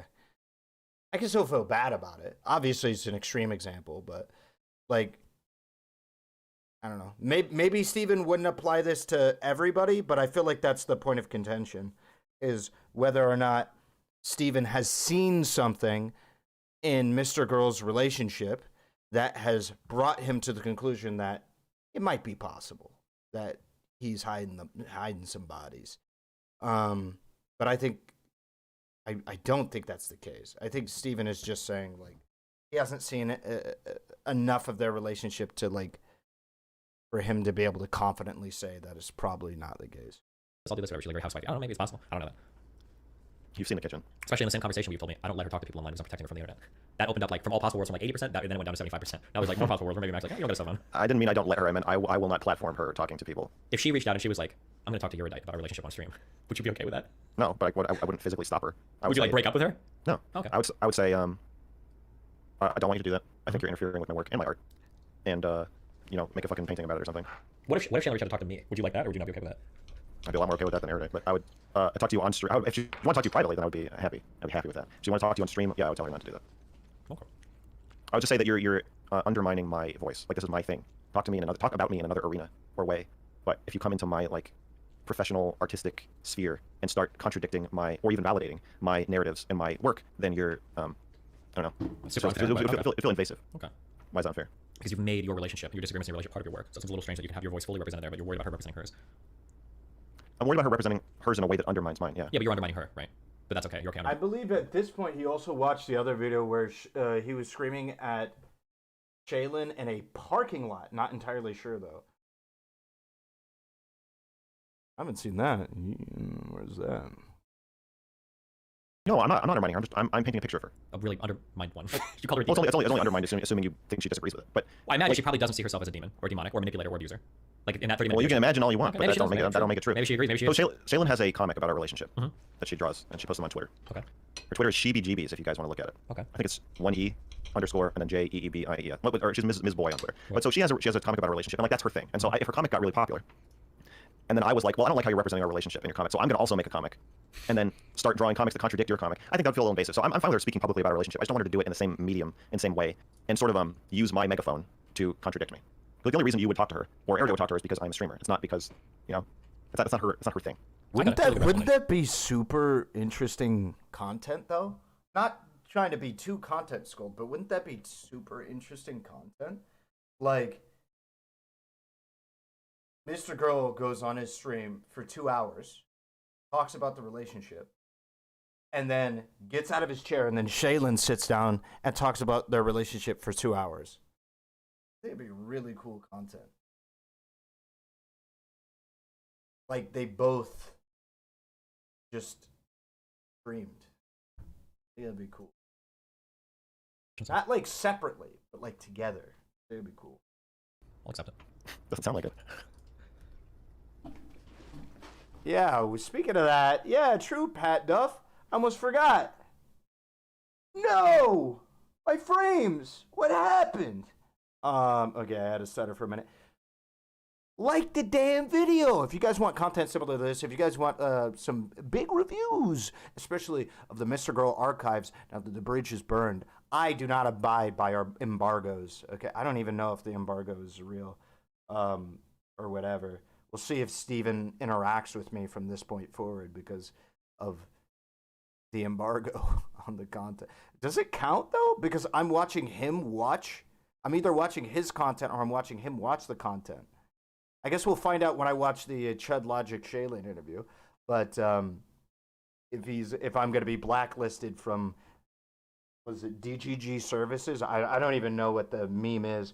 We'll find out. I doubt it'll go that way. I think I'd be rather disappointed with him if it did work that way, but oh, maybe.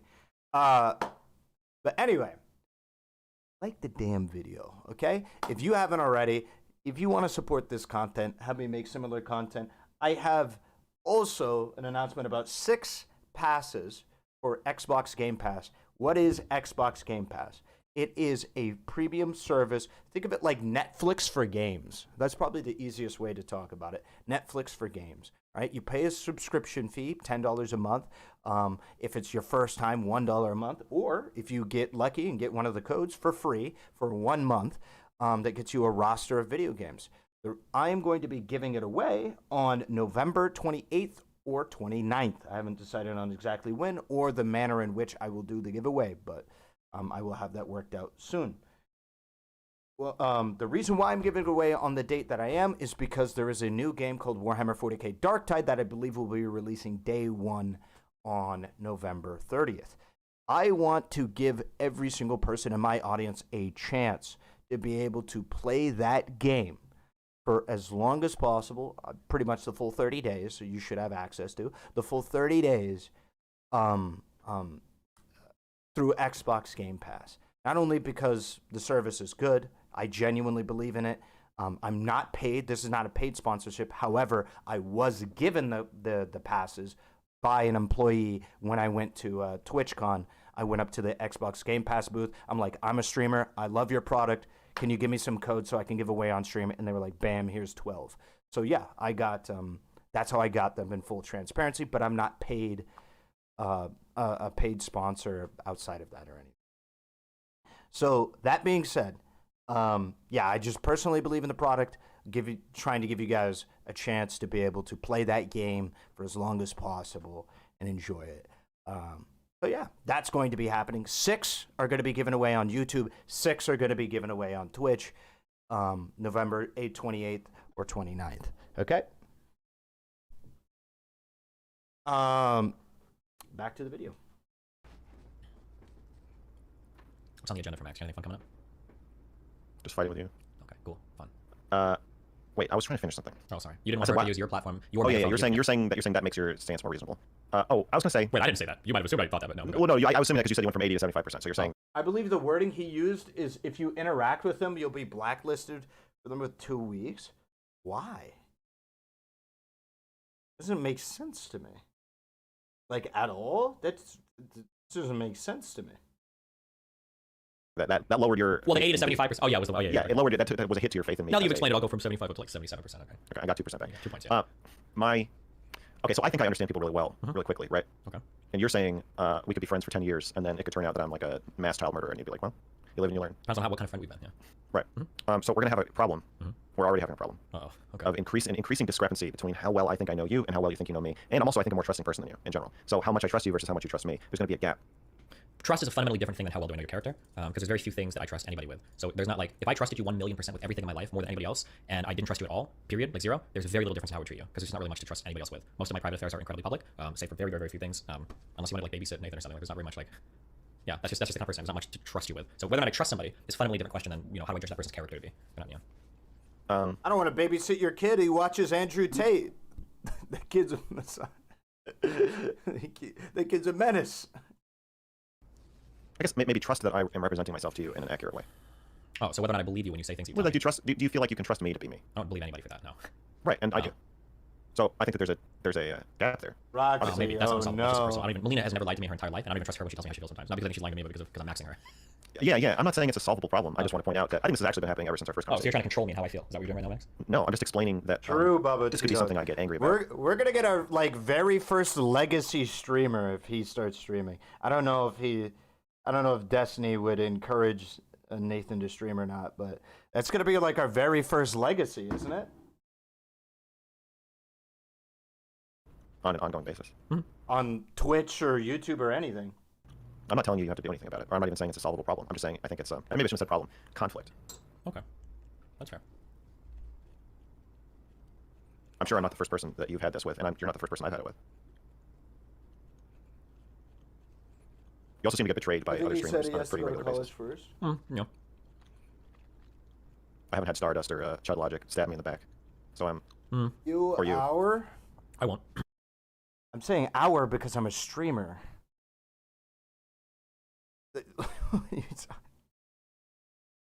If I was a YouTuber, that's just not true. There's been like 2-generation legacy YouTube people. Isn't it like there's like fucking a million different people on YouTube who had kids who then grew into it. I don't know of any who have streamed.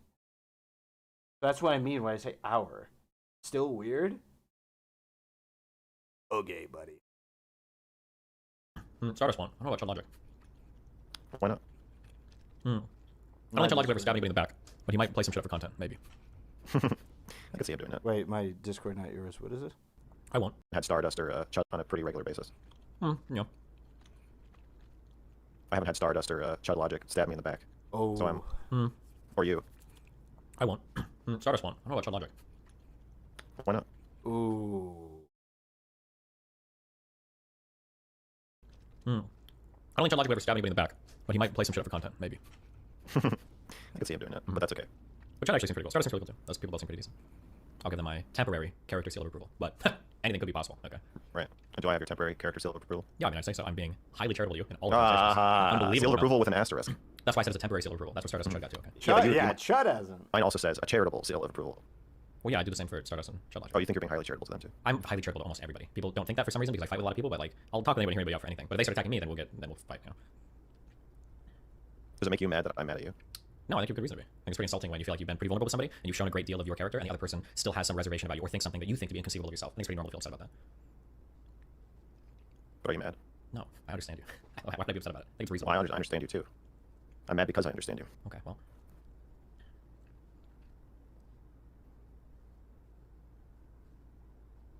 I'm getting a neon sign made for my new hotline show, my call-in show. Is it reasonable to believe in God? I'd say so. My Discord, not yours. Yeah. How much is it costing you? I think it's going to be $600. Ooh, not bad. Okay. I recommend it. For my background? Yeah. Okay. That's the most exciting thing. Then I'll go back to working on this pedophile groomer research video. Gotcha. Should be fun. Yeah, I want to get some. I want to get an FBI agent on my stream somehow, or an ex-FBI agent. I want to interview an FBI agent. Oof. I've heard that for some divisions related to children, you're like, as part of your job, you have to watch a lot of really fucked up shit. Yeah. Yeah. Yeah, I want to find one of those people. Wait, really? Well, if you're ever tweeting looking for him, I'll give you a retweet. Okay. It's part of my temporary character seal approval. I'll amplify your voice. All right. All right.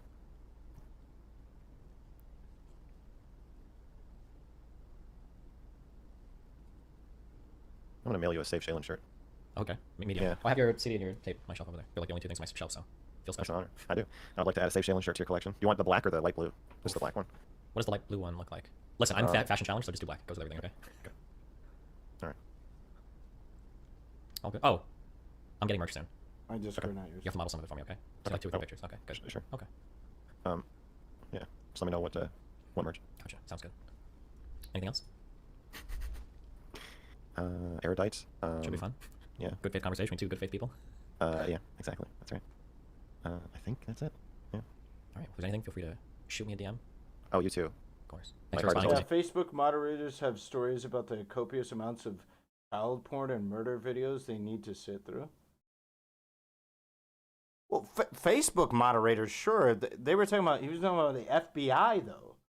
Yeah, I read an interesting, I keep forgetting I don't need to do that, interview about it. The guy who was interviewed had Asperger's, which made him better suited to do it.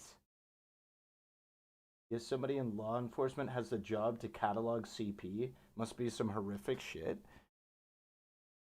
Today. Really?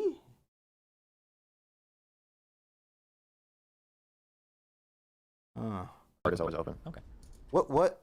Oh, like catalog it as CP or not CP? I thought for some, like when you said catalog, I thought you meant like put it into specific categories, like subcategories of CP. I'm like, why?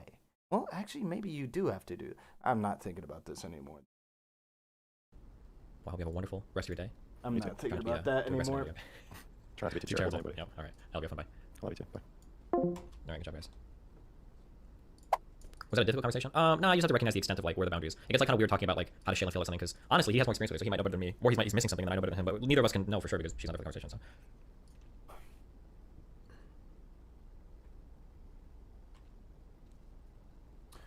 Oh yeah, you would need to know possibly what specific crimes happened during. Yeah, that is true, huh? Yeah. How does that work in court?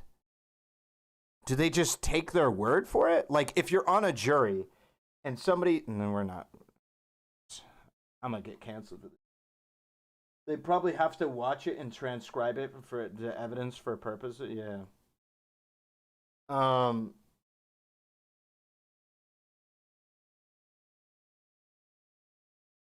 We're just not gonna do that. Finish the hypothetical. Nah, we're done. I'm gonna get canceled or some shit. All right.